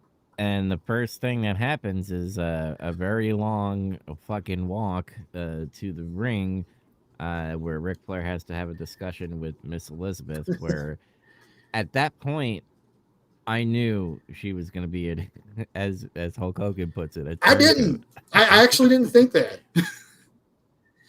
Oh, The really? No. turn, the swerve worked on me actually. I had like it smelled because like woman did it, and I was like, usually they repeat it. They kind of give you like a red herring, like woman was the, you know, the turn, but the super turn is going to be Miss Elizabeth, and I was like, oh, they're setting it up. So that's how I took it. Yeah, like I think like I knew in the back of my mind Elizabeth turns heel at some point. I just didn't think it was here yet. I didn't know when Mm, because I couldn't remember when it happened. Like I just remember at one point she's in yeah. NWO all of a sudden. I'm like, oh, okay. Yeah. But yeah, he's like talking shit on the mic and just trying to piss Savage off, and then they fight. uh, it's a pretty back and forth match for the most part, and then like early, They put on a good cage match, in my opinion. yeah, Because it felt like a real fight, essentially. Because fucking they were throwing each other into the cage, and like they were using the cage, and they were aiming towards the cage because that's the most dangerous part of the yeah. ring at the moment. So they were like literally trying to fuck each other up, which I liked. There's this part real early in the match out of nowhere. Flair just punches the referee in the face and stomps him just blatantly. And then he Yeah. starts working over Savage. But like this is the fucking funniest thing. One of the funniest things about this match to me is like the referee like miraculously regains consciousness within like a minute. I'm like this ref is different. Like he's just you need to put this guy in all the matches because he can like get hit and not be dead, basically. Uh Mm. He had a first yeah, he aid had spray. something. Flair had control of the match for a while after this point until he gets on the top rope and then Savage slams him to the mat because that's a Ric Flair trademark, especially when he's heel. He goes to the top rope, no, and then he gets thrown off. He puts Flair to figure four though, and Flair is like in it for a long time, and like woman's out there screaming. She's like, no, no, sounds like a damn horror movie or something. Yeah, she was screaming bloody murder at some times. But Savage, at some point, that sequence ends, and then like Savage gets to the top of the cage. You're like, what the fuck is he gonna do?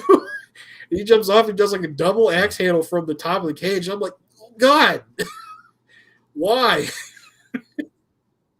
I wrote down in my notes. I was like, he just fucked up his knees there. Why did he do So that? bad. Like, I would have been okay with him like a splash or a crossbody. That's more safer than him landing on his feet.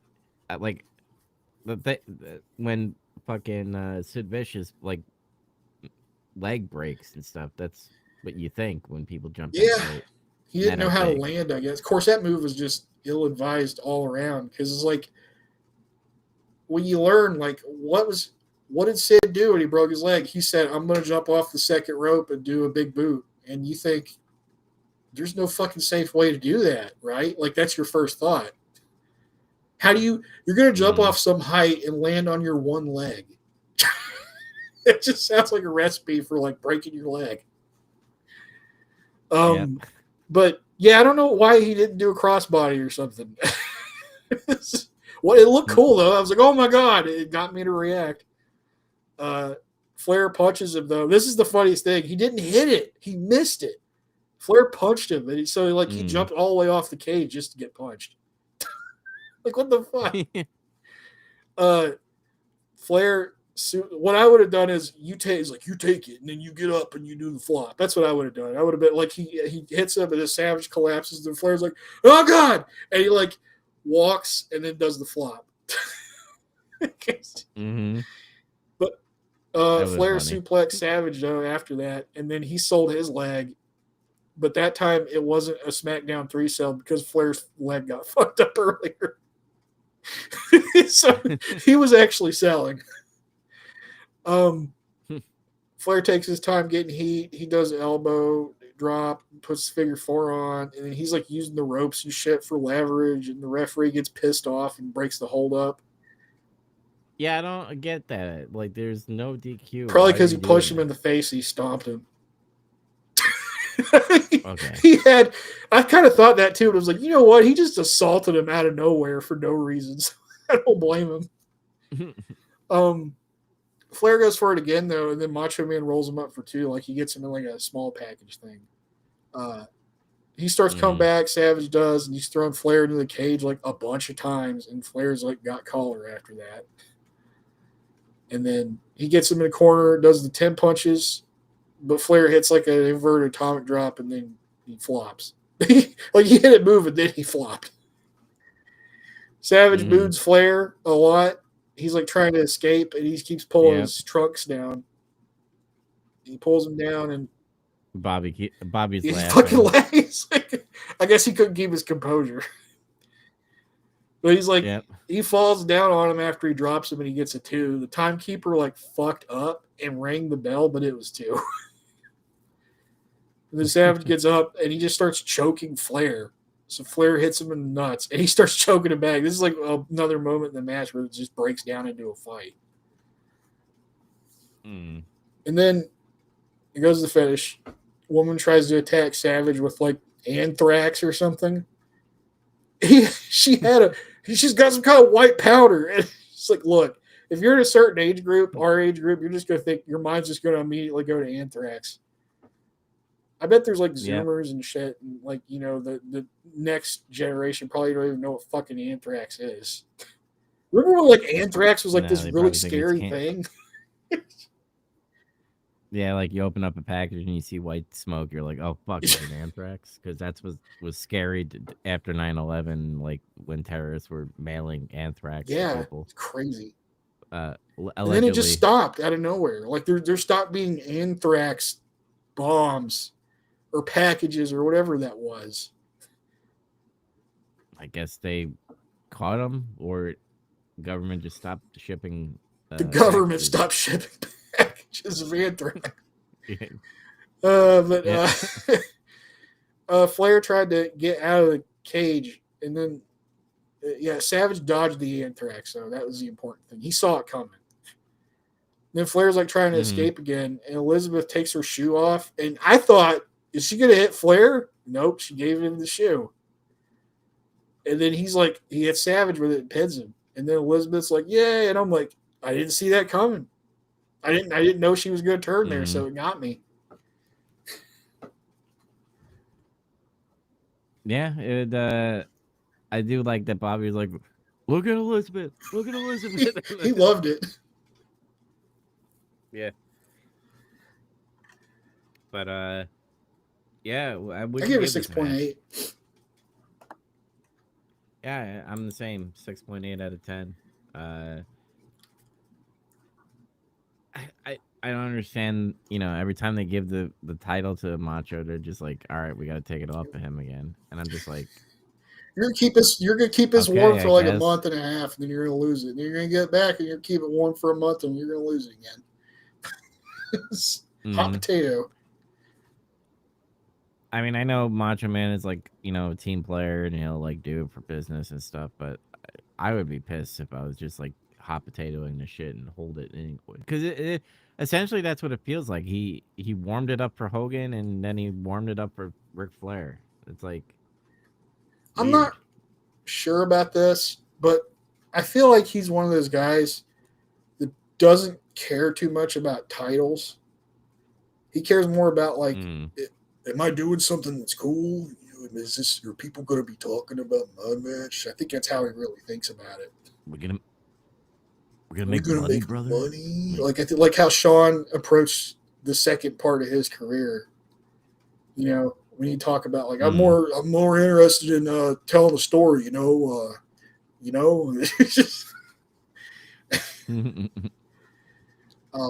yeah.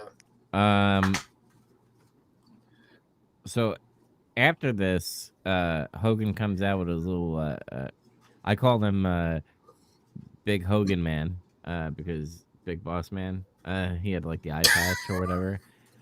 Co- Comes out to confront Elizabeth. Hulk takes a chair to the ring, and I was like, oh boy, I hear chair shots coming. Uh, and then Flair has one as well, courtesy of Arn Anderson. So Arn Anderson handed Ric Flair a chair. Flair slides out of the ring while Hogan hits Anderson with the chair, which I was like laughing Yeah, about because it was just he hit weird how they Golf hit him. Anderson. Yeah, Uh, yep. And then Hogan pleads with the referee about what happened. But when they do that, I just hate how he overreacts and like, you're like, brother, brother, did you see what happened, brother, brother. brother? Uh, And then Savage is helped to the back by the referee and Hogan as the announcers talk about what just fucking happened. And then Mean Gene is joined backstage by Hogan. Uh, and he says that Savage and Hogan are on their own island and he can't believe what Elizabeth did tonight. Hogan says that his match with the Giant is in the steel cage and there will be nobody that can get inside. Hulk says that he will take the Giant down and no one will be able to take him out from his blind side because he has, one eye working. Uh, I gotta admit, like, Hogan's promo was kind of good This one a was little better. bit. This one Like, was he better. It really was a little all over the place, but it was better than what he's been doing. yeah, he genuinely feels pissed because of his eye and how Miss Elizabeth is a How everybody turncoat. keeps fucking over his little buddy Savage. Yep, including You, him.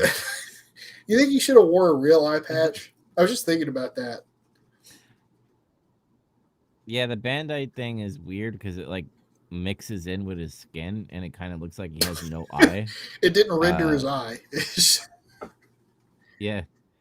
So I get confused. So I think a eye patch would have been better and Yeah. cooler in my opinion. He could have had like a red eye Oh, he patch. could have. See, he could have gimmicked it. He could have had a red or Yeah. yellow eye patch. There could have been an action Mm-hmm. figure. It could have been Hulk Hogan with one eye.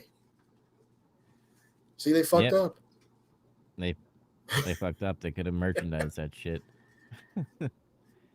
And then since we saw one cage match, what about two? Double Right. cage. So Hogan versus the Giant, and holy fuck, like I get it, the size of the cage is like smaller than what WWF is gonna do later on when it has that steel cage thing. But man, Giant looked fucking huge in that thing, and I think that's what they were going for. I think that was. Essentially, is the Giant to like. Yeah, I think that was part of it. I mean, yeah, right now the cages aren't as big as what everybody's used to. The WWF cage, like it's high. It's still pretty high. Like when you saw Macho Man jump off of it. I think the WWF Mhm. cage is a little taller. Not by much right now because they're Yeah. still using the blue bar cage. Well, then they set up, or remember when they had those like, uh, I don't know what they're called, but they're like iron bars and stuff that they would put on the outside, like on the top area, so that it would be easy to Yeah. climb out. Because if you're looking at this cage, it's like a ordinary linked fence where, your balls go on top of the top. You're gonna get pricked by the little pointy things on top. Yeah, it's like I don't know how much it's gimmicked to like help the guys climb it or anything. Because as far as I can Mhm. tell, they didn't even have little holes cut in the fencing for feet. It's like you just straight up trying Yeah, to climb a cage or a fence, I should say. and is this the first time like the stipulation of them going out of the ring, out of the cage to the Yeah, it's ring? like they adopted WWF rules for this cage match for both of them. Yeah, they probably thought like, oh, this is pretty cool, and it would kind of look fucking cool to see Hulk Hogan try to climb out of this thing. I I guess. guess, yeah. It's like Mm-hmm. I suppose in theory, it's like you think if you're locked in a cage with the Giant, it's like nobody can believe he's going to win. I don't know, but uh, yeah, it's Giant with Taskmaster, Jimmy Hart versus Hulk Hogan in a unsanctioned steel cage match, and I'm like, I guess the thing that makes it unsanctioned is it's a WWF cage match. I don't know. I guess I I don't love know that Bruce either. Buffer keeps reminding everybody that the Giant returned from the dead at Halloween Havoc. He needs to keep doing it. just Yeah. don't ever let that go. uh, this match was not that good. No, it This is sucked. what I was afraid of, though. I expected this because it's the Giants.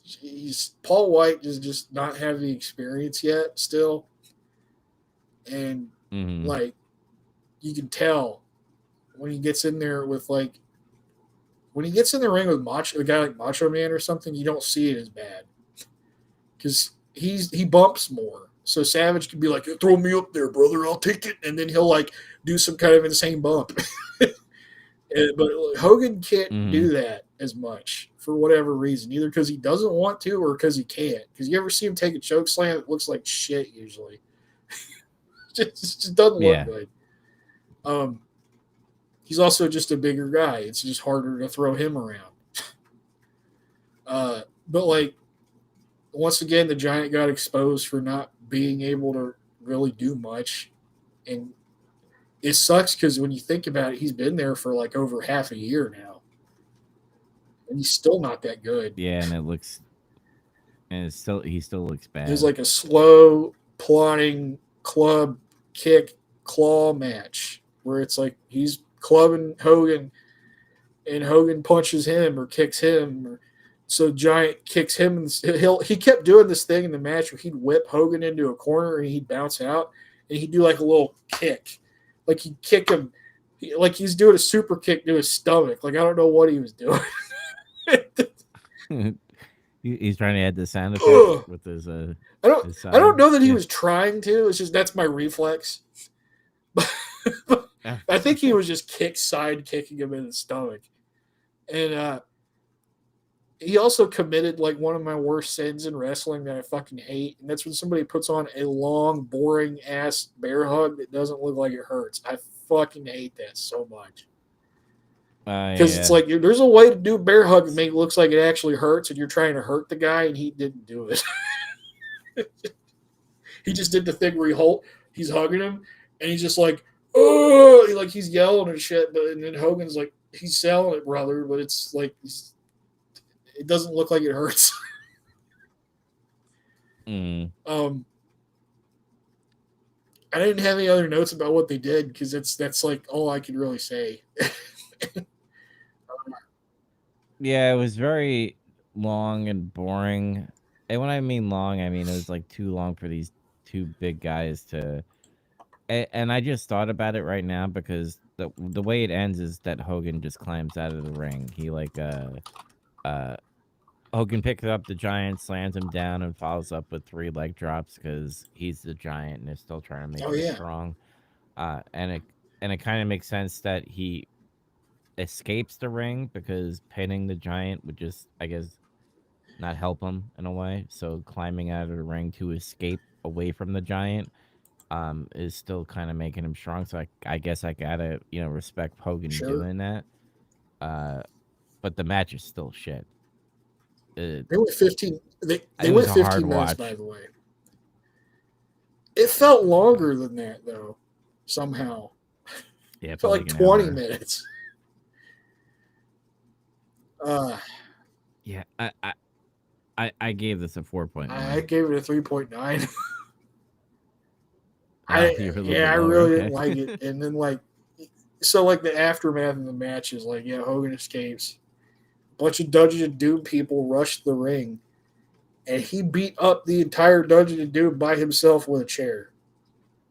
And I'm just like, Yeah. who cares about this fucking group anymore? If Hulk Hogan can take them all on with a fucking chair, who gives a shit?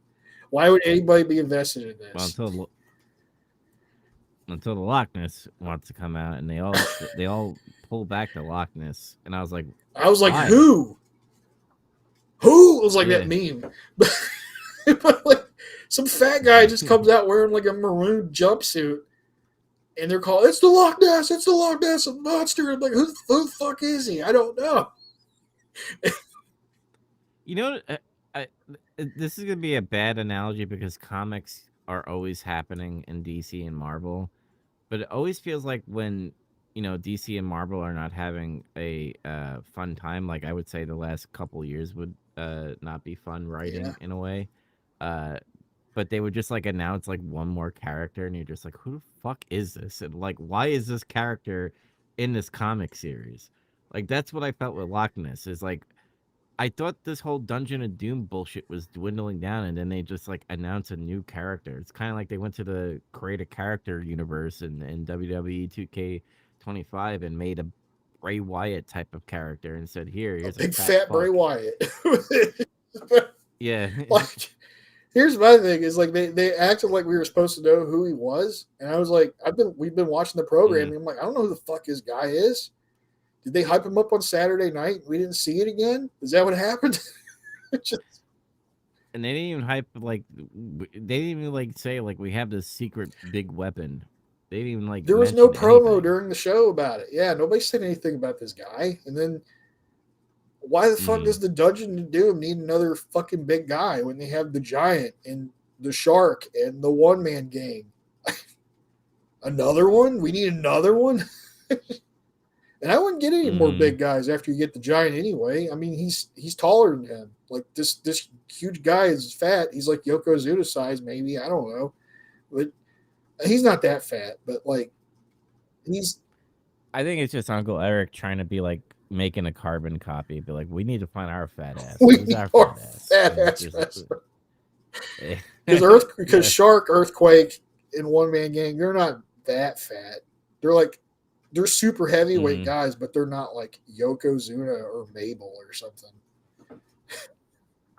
Yeah, I mean, like you look at Yoko and you look at like I don't know, Bam Bam Bigelow or even Vader. Like they're big guys. They're like essentially the joke. Like I'm not fat, I'm big boned. Like they're big boned and big muscled dudes. Uh, Loch Ness and remember that one character in WWF like in '93.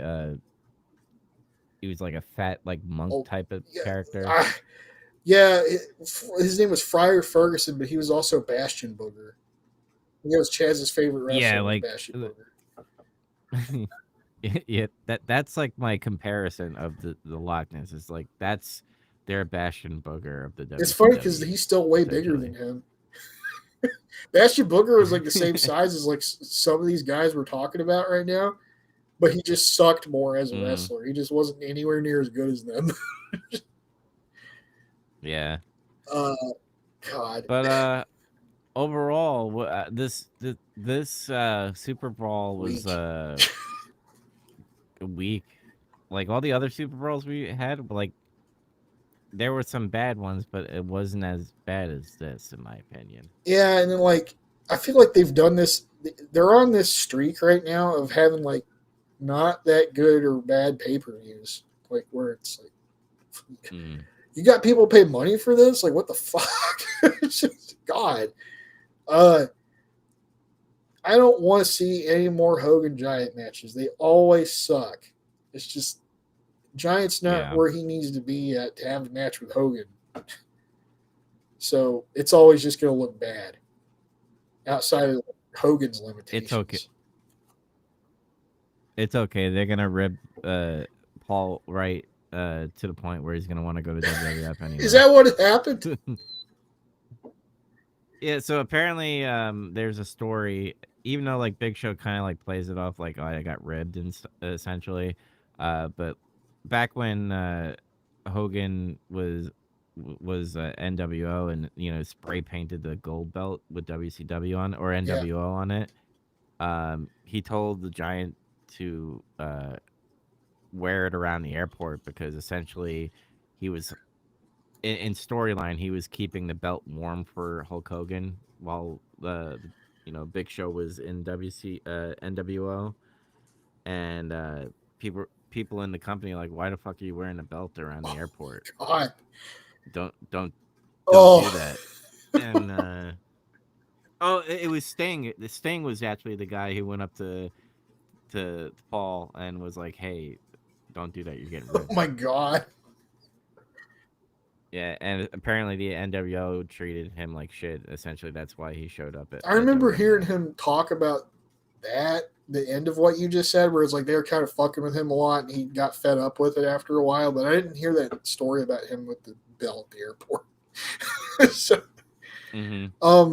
poor guy. Yeah. There weren't really any standout promos tonight either. Like, I mean, like there were some pretty good ones, but a lot of them felt like kind of like, Like, I get what you're saying. Nothing bad. Nothing went great either.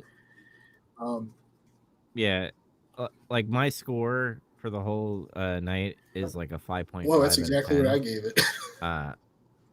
Yeah, it's just like it's very, very mid. Like obviously there was a couple things we were like pretty surprised about. Like obviously the Johnny B. Bad versus DDP, and then we like the Savage Flair cage match. Yeah, that was the second best, and then the others were just like, here and there. Yeah, I'm looking back at Super Brawl scores. I hated Super Brawl 5. I gave it a really low score. Last year's Super Brawl, I gave it a 3.8. Shit. We probably hated that one. We must have erased it from my memory because I don't remember it at all. I gotta go look. Yeah, me too. I don't really recall. Yeah, I memory hold that shit. What's funny about this is this show might suck, like it's not the worst thing ever, but it kind of sucks that this is a pay-per-view and like this is what you get. Like that's the feeling. Yeah, it's more forgivable on like an episode of TV. That's the way I look at it. It's like an extra arrow of Nitro. And sometimes it did. Yeah, it's like this feels like it should be on Nitro. Why is this here? What's hilarious about this is the most successful Super Brawl by like a large margin in terms of pay-per-view buys. It's so mediocre, but it's like the buy rate was like way bigger than any other one they did. It's probably because all the stars, like you got Hogan, you got the Giant, you got Macho Man Ric Flair, woman Miss Road Elizabeth. Warriors. Like it's like if you didn't know the context of Super Brawl and you were just like, oh, those are the people that you're going to be seeing in tonight's pay-per-view, it's going to be decent because how those guys work. Now, when it's booked a certain way, that's when things are either very mid or very shitty, and that's what we found out. But hopefully, because it goes up from here, essentially. I mean, there's going to be some speed bumps where it's going to be like, that's shitty, but we all know where it's leading to. You can have the Outsiders, and then they're teasing it right now, the Outsiders, which is kind of interesting. I kind of want to like go back of Uncle Eric talking about how they did the NWO because they have Mean Gene saying these WWF guys are coming, and then you have Scott Hall and Kevin Nash show and say, what are these guys doing here? I'm like, well, you just told us that 2 guys from WWF, and are you trying to act like we're stupid? Like, are you seeing? Yeah, it's like 2 months before it actually happens. Like I think we're still 2 months out from when Scott Hall first shows up or whatever. Yeah, the other thing was the attendance was pretty good for this. It was like 7,200 out of 8,600 capacity building, so that's okay. The buy rate was 210,000 with 0.60 buy rate. So it's like they did pretty good. Like I checked every other Super Brawl, even like the first one. The buy rates are like none of them get past like 150,000 or something. They all just get lower than that. So it's interesting. We move on to Nitro, which is February 12th, 1996. We are live from Tampa, Florida, and they show this certain person throughout the night, but I just want to give this tidbit. Apparently, George Steinbrenner, owner of the New York Yankees at that time, basically rented out this Nitro show and gave away 6,000 tickets to people at the State Fair. So that's essentially why he's there. And they didn't make any money off of it. Because he's selling tickets. I get like, what the fuck? Well, they kind of mentioned like Hulk Hogan is a fan of George Steinbrenner. Get it? Because he was up there with Vince McMahon in New Yeah. York, and George is the owner of the New York Yankees. So there's another subtle hint from Bobby. It's either that or it's just they like to say About Hulk Hogan knows this guy because he's famous too. Like it's that kind of thing. yeah.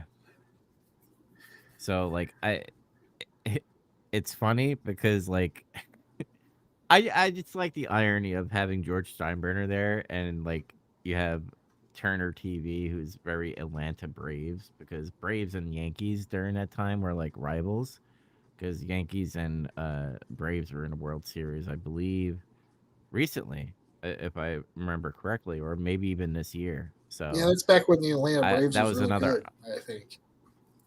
yeah, and that irony made me laugh too, but this is Uncle Eric experimenting with getting like famous people to come on here. Like soon we're gonna have fucking Jay Leno and Carl Dennis Rodman. Malone. Dennis Fuck, Rodman, yeah. couldn't get Michael Jordan. The But fuck. anyway, yeah. What the fuck? Can you imagine if you like? Can you Anyway, imagine if our Michael Jordan got involved in all that? Seriously. Space Jam would have been probably even bigger. Our commentators is Eric Bischoff, Bobby Heenan, Mongo, and Pepe wearing some like leather jacket with like red He's a glasses. cool guy. I thought he was wearing like a sweater. He had like he was wearing a jacket or a sweater, and he had sunglasses, a bandana, and headphones. He had headphones.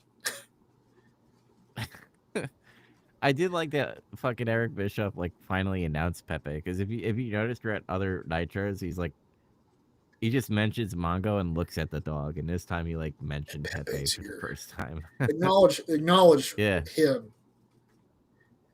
yeah, acknowledged Pepe. um, They recap Super Brawl, what do you call it? but I'm not going over all Yeah, that. We and just did that. yeah, it was a very like slideshow. It was like back then they really never showed like footage of the pay-per-view. They would show like a slideshow. It'd be like, hey, go buy the pay-per-view, we're doing a repeat of it, or get the DVD, but they would never show it. So like they had that slideshow kind of Yeah, thing or they going would on. show you little bits of footage, like why Hmm. look, Undertaker got buried alive by Mankind or something. Or they would just show like Ric Flair getting fucking kicked in the nuts and him selling it, and they'd be like, go watch it and watch Ric Flair get his Buy the balls encore. busted. Yeah. They outside of that, uh you just roll into your first match though. Fucking Randy Savage versus Huge Huge Morris, Morris. or Hugh, or He is Huge. pretty big. Yeah. Huge. I like. We're gonna call him Huge Morris from now on. I like that better. Uh, Savage is pissed. He's not even in his fucking hat and glasses and tassels and shit. He's in his like muscle shirt yeah, tassels he just and has his gear. cut up muscle shirt and a bandana. So like they built this up before he came out. Like Mongo's like, I saw him backstage. He looked like a man possessed. And then shit. And then like he came out and he didn't have any sunglasses on. He didn't have his flashy jacket or his cowboy hat. He was just wild eyed and looking at everybody, but he was high fiving fans. Oh, this is beta, not beta, like beta as in like video game beta version of his NWO gear, literally, because he's just like in a tight shirt and Pretty bandana. much, yeah. That kind of stays his look for a few years. Uh, Mm-hmm. he just slides in the ring, and then the match starts, and it's mostly a fight. It's pretty back and forth with very few wrestling moves to speak of, really. Mm. Uh, the finish is Hugh Morris missed a top rope moonsault, and then Savage hit him with 2 elbow drops for 3.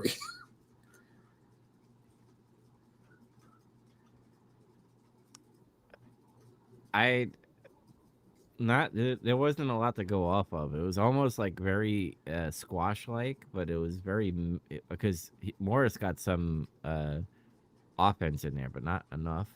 Uh, So I gave it a 5.6. That's what I scored it. Yeah, I scored it 5.6 because I didn't consider squash because there was too much. He got too much offense, I think. Mm. Like I said, it was pretty back and forth fight, and then he missed a move and just got beat. That's like basically what happened. But because I mean that huge guy, huge Boris doing a moonsault and missing, that fucking hurts probably. You know? Yeah. It's like if Vader missed the moonsault. I think he did do that one time. He missed and he was just like, oh, he just rolled over and he was like dead. Mm. After the match, though, he like grabs a mic, Savage does, and he's like, I don't want him. I want Ric Flair. Like he's yelling about Flair, you know. And that's it. He wants Flair. Yeah, he's serious. He's like, I want my belt back. Because I think that's all he cares about. Because fuck Miss Yeah, Elizabeth. fuck her. Yeah, she didn't even warn fucking Hogan. Yeah, he deserved it. Yeah. Oh no, wait, it was the other way around, right? You didn't warn Macho. Yeah. What? How much did he know? Makes The you think. the friends storyline is getting more sus. The friends, the frenemies. Yeah. Fat piece of shit Loch Ness versus Scotty Riggs. Wait, Oh. before that, Mean Gene interviewed the guy who drove the WCW car in NASCAR. I think it was Bush, that's right. the Bush League NASCAR, Mm-hmm. and he made some jokes about how two guys they went golfing with owe him money for the golf course. Twice he brings it up, so I think he's pretty serious about like I want to get paid for that fucking golf match. Like he did it publicly on national TV. He brought it up twice. That was like the funniest thing about it. Yeah. By the way, I like the car design is not amazing, but like the nostalgia hit a little bit when I saw the car. I was like, I remember that WCW car because I would watch a little bit of NASCAR back in the day. Yeah, it's back when it was still good. Yeah. So I remember the car. I was like, holy shit, there's a WCW car. And I would always want him to win, but obviously he would never win. But yeah, I don't remember how that guy did, but like I didn't really watch a lot of Bush League racing. I'm pretty sure that's where that guy was at. mm-hmm. You remember Kyle Petty had the NWO card? You remember that? Yeah, I remember that. That was fucking funny as that was shit. wild. Yeah. Yeah, now we got Scotty Riggs versus Loch Ness Monster with Jimmy Hart. Oh my god, this was like fucking terrible. It was probably the most shittiest fucking squash match that I ever saw in my life.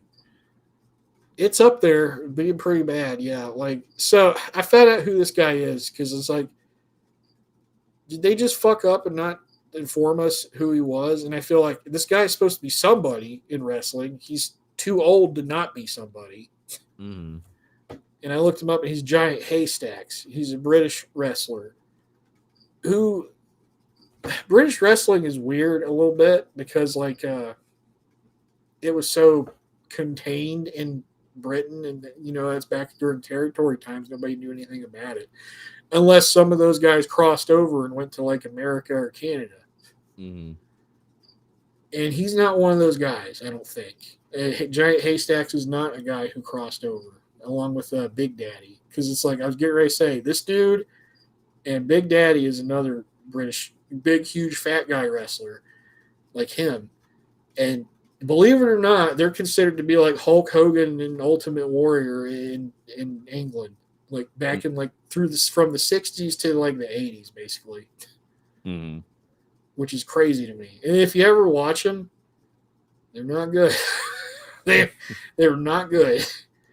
Everybody acknowledges that though. They're like, no, they don't have good matches, but everybody fucking loved them for some reason. I don't know, something in the water.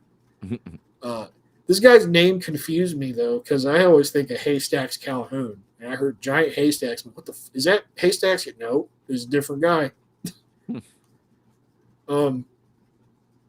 Anyway, Riggs just tried to do a bunch of punches and drop kicks. And he did a top rope drop kick, and it just has no effect on fat guy. I got a question. What happened to the American males? Why are they doing these like weird fucking singles? Are they done experimenting with the American males? I don't think so yet. I think it's just like sometimes you need a guy to just take a loss, and you don't have like jobbers for some reason. Mm-hmm. So you use a tag team guy. Like, can you bump good? Okay, go in there and just lose. I'm pretty sure that's just what's going on here.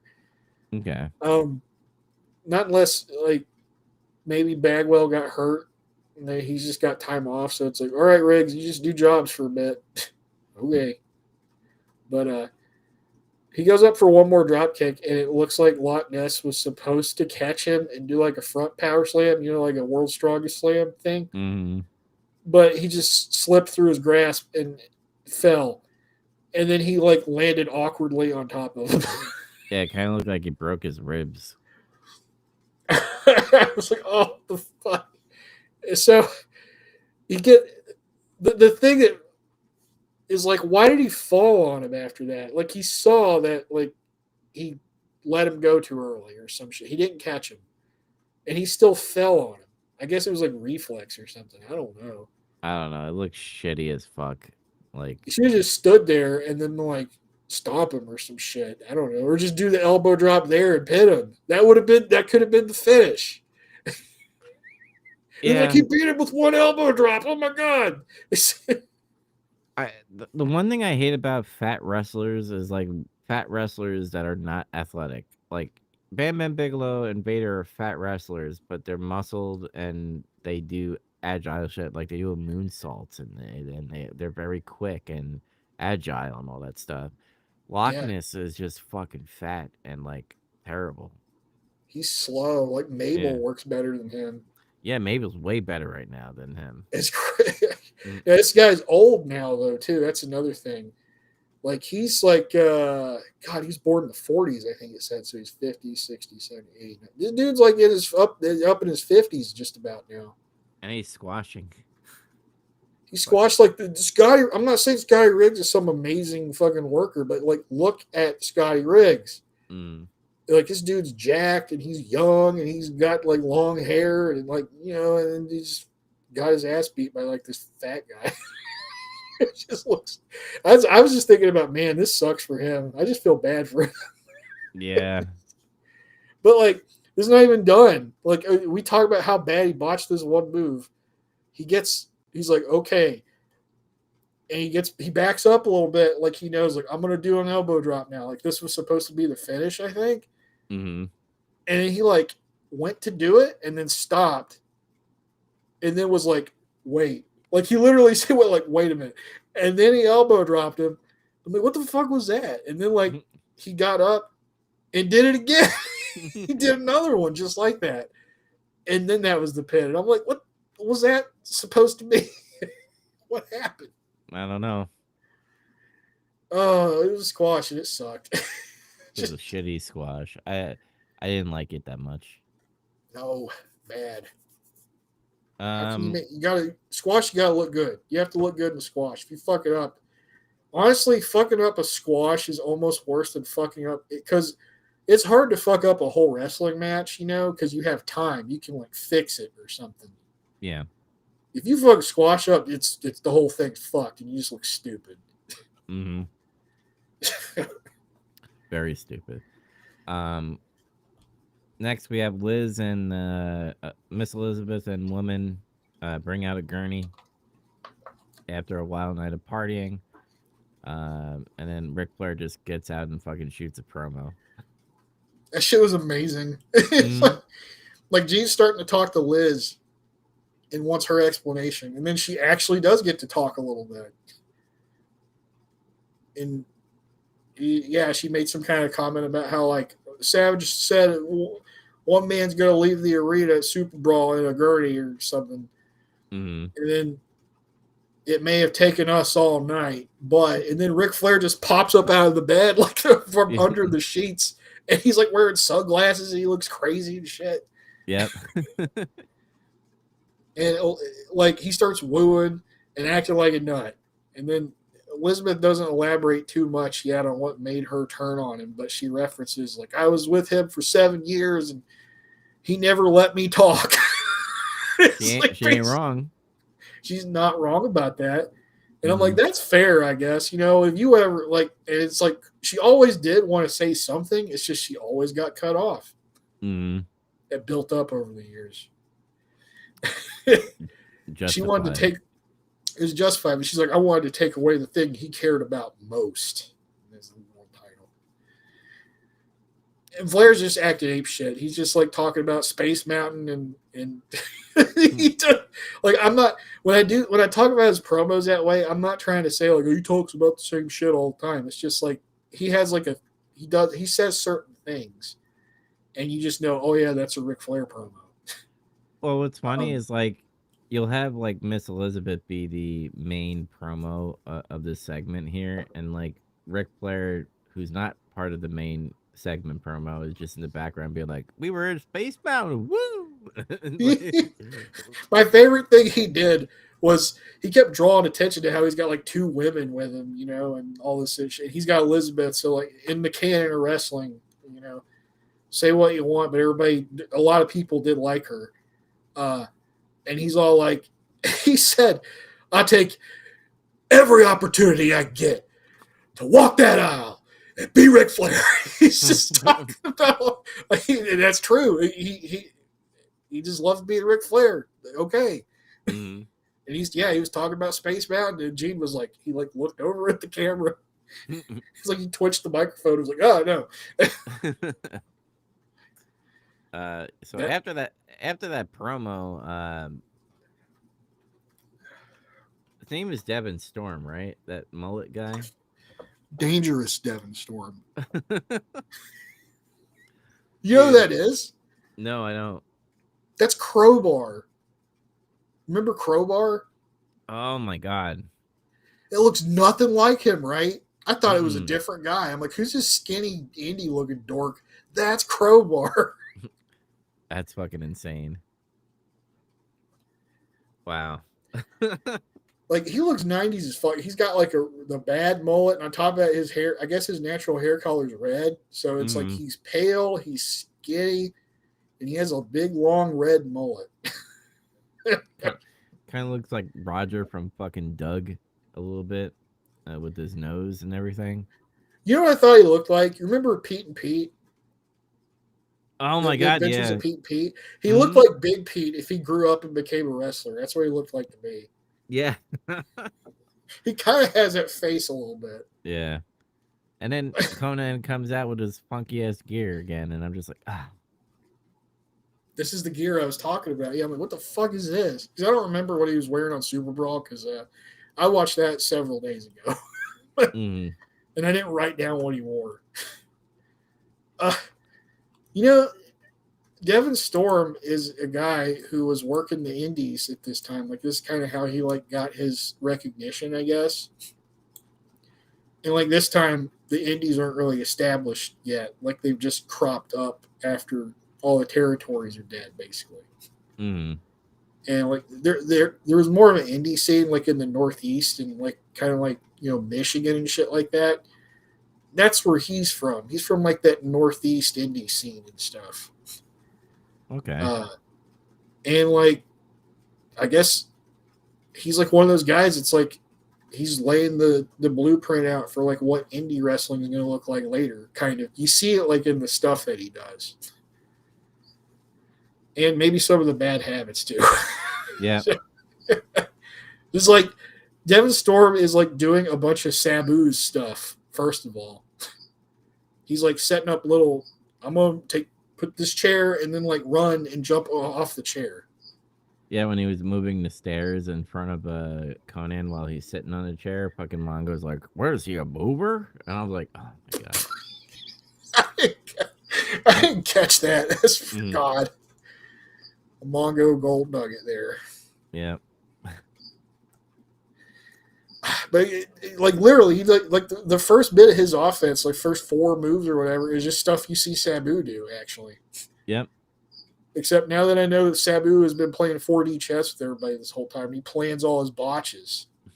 So like, I'm not saying every botch was planned that he did, but the way it was explained is more often than not they were planned. So he's like doing everything perfectly. except for when Conan caught him and he powerbombed. He tried to do a poetry in motion off the stairs, a thing Jeff Hardy does when he jumps off his brother. And But Conan Conan, was playing possum, and he's like about to power slam it. Or what he was trying to do is like when he jumped on him, he has him in the power bomb, but he was like so sprawled out, kind of like when AJ Styles does the Styles Clash and hooks onto him. That's how low he was. yeah, it's like And he was hanging down, and like I don't know if he was trying to pull him up and then slam him, and he realized he couldn't do it. he just said fuck Or, it, and he just slammed him right there. I think that's what happened because like I thought, is he going to throw him into the ring post? Because I thought maybe that's what he was going to do, but Mm-hmm. people don't really do that yet. So I guess it's the first one. He's just like, I'm going to lift you, and it's like, fuck, I can't slam. So, Conan's pretty much in control after that happens. They go back in the ring, and Conan does some lucha stuff that looks good, and a wheelbarrow suplex, and then Conan starts doing submission holds again, which I really like. Mm-hmm. And eventually he just finishes him when Storm tries to do it. He sets Conan up and he tries to do like a super Frankensteiner, like off the top rope. But like Conan countered it. He like grabbed and held onto him and power bombed him from the top rope and I did a like that. matchbook cover. That was sick. Yeah, that was sick. Like I popped for that. I was like, holy shit, because I remember like late Conan when fucking Rey Mysterio got demasked and he looked like a fucking baby when they had that little fucking gang group that they were going on. What was that? And Fuck, Filthy Animals? Is that what it was called? I think so, yeah. Yeah. And because I remember Ray doing like we're the filthy animals with his baby face. I fucking hated it so much. He looks like 12. Yeah, but Conan was cool, man, and I never watched his like later wrestling, but like seeing him wrestle now is like he's good. He has the He's stuff, pretty man. good. Yeah. I'm kind of curious about like, because this is like, I think this is still during a time where like lucha's not like completely like bullshit. Mm-hmm. So like it makes me curious about like what some of his matches in Mexico looked like, or maybe if he wrestled in Japan any or not. Like I'm kind of wondering about that. Yeah. I thought this match was like pretty good, solid. It like I said is exposing the crowd to like the indie style through Devin Storm a little bit. Mm-hmm. Conan did do a head palm shoot off, which I think sucks. I noticed he does that. I'll go. He like shoves you by your head, and then Devin Storm I noticed a lot. He kept doing things where it looked like he was too focused on being ready for a spot. Like he'd wait on Conan to come to him, be like he'd get up and be like, okay, and then like he takes a move, and I'm like, Mm-hmm. don't do that. It doesn't look good. It's kind of like when you watch today when they like arm drag people, like they have this like hand motion where like I'm gonna catch you, bro. Let's go, and the arm drag, and then they're like, all right, get back up, and they're set up for the spot again, arm drag. Like that's what Devin Storm was kind of doing. He was like, it almost looked like a dance instead of a fight at times. Yeah, it's like he's too focused on being ready for like the next spot he's got to do. Some Mhm. guys today are kind of known for that. Like he catches sometimes. Johnny Gargano is bad about that. He like I heard people like to say, "Oh my god, he's such a great wrestler," but it's like honestly, if you ever like really watch what he's doing in there, you see a lot of times his face is like expressionless, and it's just like he's like I have to. He's too busy trying to think about what he's going to do next. Mhm. Also, he didn't sell that much. The Storm didn't really sell all that much for Conan. Yeah, and at times Conan did look pissed. Yeah, I don't know if he was actually pissed or it was just like I'm Just looking Conan. pissed. Yeah, I'm just because Conan just kind of looks pissed anyway. You know what? I've never seen Conan smile.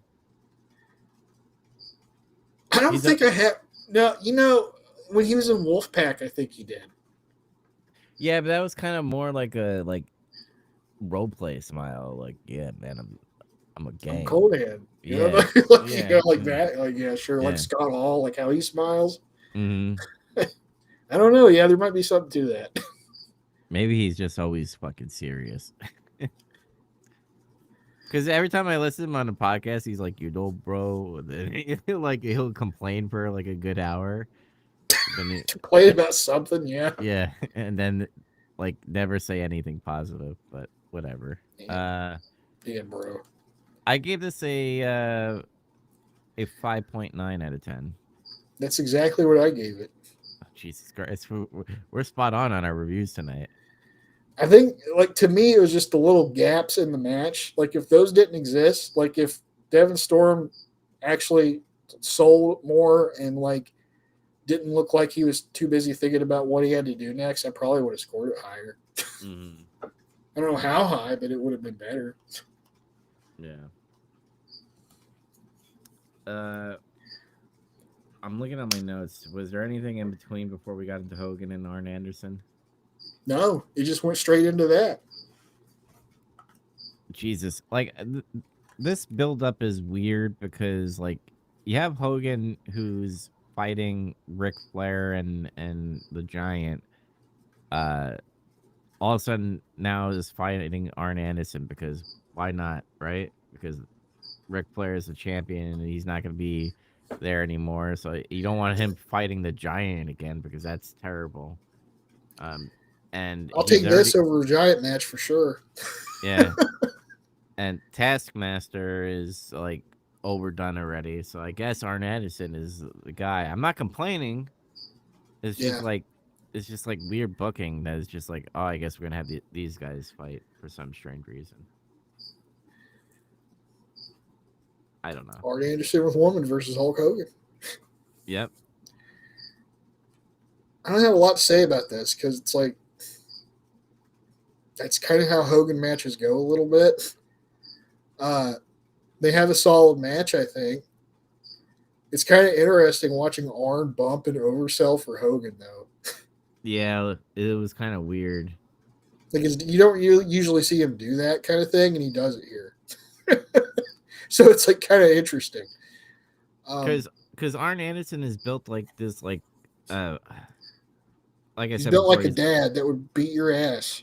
yeah. No matter how big the other person is, like you would think He's just he like would. this big, stocky guy. Mm-hmm. And what was it? Jesse Ventura called that's the endomorphic man, Tony. That's what he is. But yeah, like he should be beating the shit out of Hogan. But I get well, Hogan's bigger than he is, even though he's like somebody popped the hot dog and it's shriveled up. Like that's like that's the stage he's at right now. Mm-hmm. He's still bigger than he is, so He's gonna juice up soon. he's gonna juice back up soon, brother, when he starts feeling it again. Mm-hmm. Hogan. So let's see. At one point, Flair and the two girls come out with him, and it causes a bunch of chaos, basically. Yeah. So because Hogan's like he sees Flair's coming, so he starts making fun of him. He does the Flair strut, and then he does a figure four to Arn Anderson, which makes Flair pissed off. This part actually did make me laugh. He went in there and he tried to like get Hogan off of him, and then Hulk Hogan just small packaged Flair instead of breaking the hole. And I was like, you know what? That's not actually that stupid. It's actually kind of smart because it's like I don't want to break this hole, brother. I still want to win. So like, what do? You grab Flair and you roll him up in a pit. You can't get out of it. After like Hogan lets go of the hold though, after it's on there for a while, and it's funny because Flair's stuck in a pin and he can't kick out, so it makes it. There's a layer of comedy there. Yeah. Woman is like getting more anthrax ready. You see it. They make sure to show it to you. She's got some kind of white powder. It's like, oh, shit. Yep. And then like she throws it in Hogan's face though. At some point he got mad and ripped off his little Stridex fucking eye patch, whatever that is. Mm-hmm. And then like he took the powder in the face, brother, because he's not as fast as Savage is. He's slower. Yeah. Liz takes her boot off. She's wearing a high heel boot. She gives it to Flair, who gives it to Arn. He hits Hogan in the eye of the head with it, and he pins him. Arn beats Hulk Hogan on Nitro. I liked it. It was fun. Like, it wasn't like I mean, they did a little more stuff here than usual than like what Hogan would do. Like, he did more wrestling moves here. I like that thing he did where he did like an atomic drop to Arn, and he like ran into the turnbuckle and bounced back, and then Hogan suplexed him. I was like, oh, that's actually kind of cool. Yeah, that was neat. It was something different. Hogan can do moves sometimes when he feels like it. Yep. I give it 5.8. I had fun. Yeah, I had fun too. I gave it a 5.7 out of 10.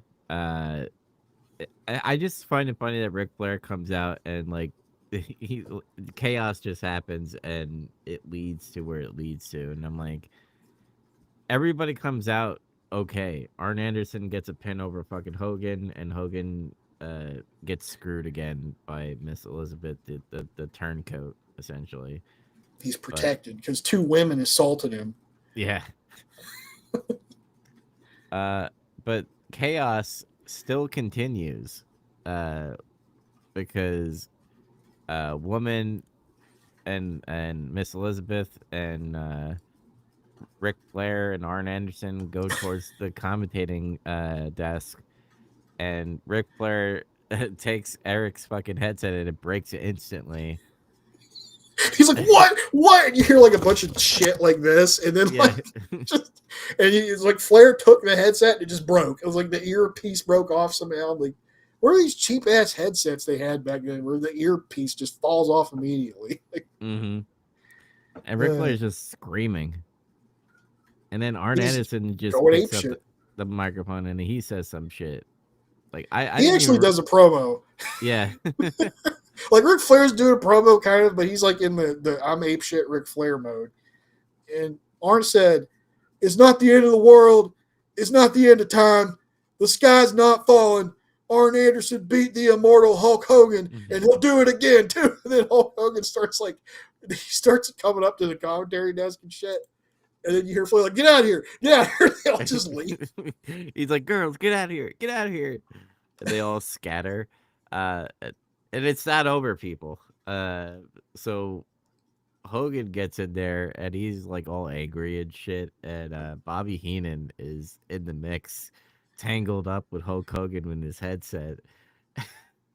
Did you see the way he tried to it's like he tried to grab his headset and he's like, "Oh, okay," and he just gives it to him, and then Hogan breaks it instantly too somehow. Bobby Heenan is like, it's like he lifted his leg over the top of the desk like he was getting in and out of the ring or something for some reason. I don't know why he did that, but it was funny. I just like how Hogan's just screaming, "Get him out of here! Get him out of here!" Like Bobby's like comically getting out of there. It was almost like Shawn Michaels overselling of him getting out of the frame, essentially. Pretty much, yeah. That's a good way to put it. But after that, fucking Hogan and Macho Man are like coked up, yelling at each other about turncoats and all the shit. I didn't even write it down. It was just crazy. I was just like, they were ranting and raving, like you're saying. Really, yeah. I mean, like they're just talking about how they're sick of getting screwed over and turncoats, and Elizabeth is your XXXX and like something, and they were mad. It's the meme that exists of Hulk Hogan and Randy Savage when the pre-workout hits and they're like doing an insane promo and they're doing the handshake. It's that meme. It's just that kind of promo. and it just ends right there. Yeah. So that ended better than fucking Super Brawl did. Yeah. The show was okay, I think. The best part of it to me was actually the promos. Yeah. So it's like I was complaining, it's like, wow, the promos in Super Brawl were like kind of lame. It was like, I mean, nothing was bad, but it's like nothing was really standing out much either. And then this time they're like, "Oh, okay, so that we're gonna put Ric Flair on there twice, and he's gonna go ape shit." And then like Hogan's gonna do it. he's going to cut an insane coked up promo with Savage at the end. We're going to give you comedy and all this other stuff. Mm-hmm. Like, all right, okay. So would you Other than give that, it?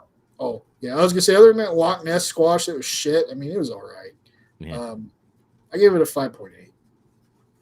We're a ballpark again. I gave it a 5.7 because I had fun with Hogan and Arn Anderson just because of what led to the crazy like promo area stuff.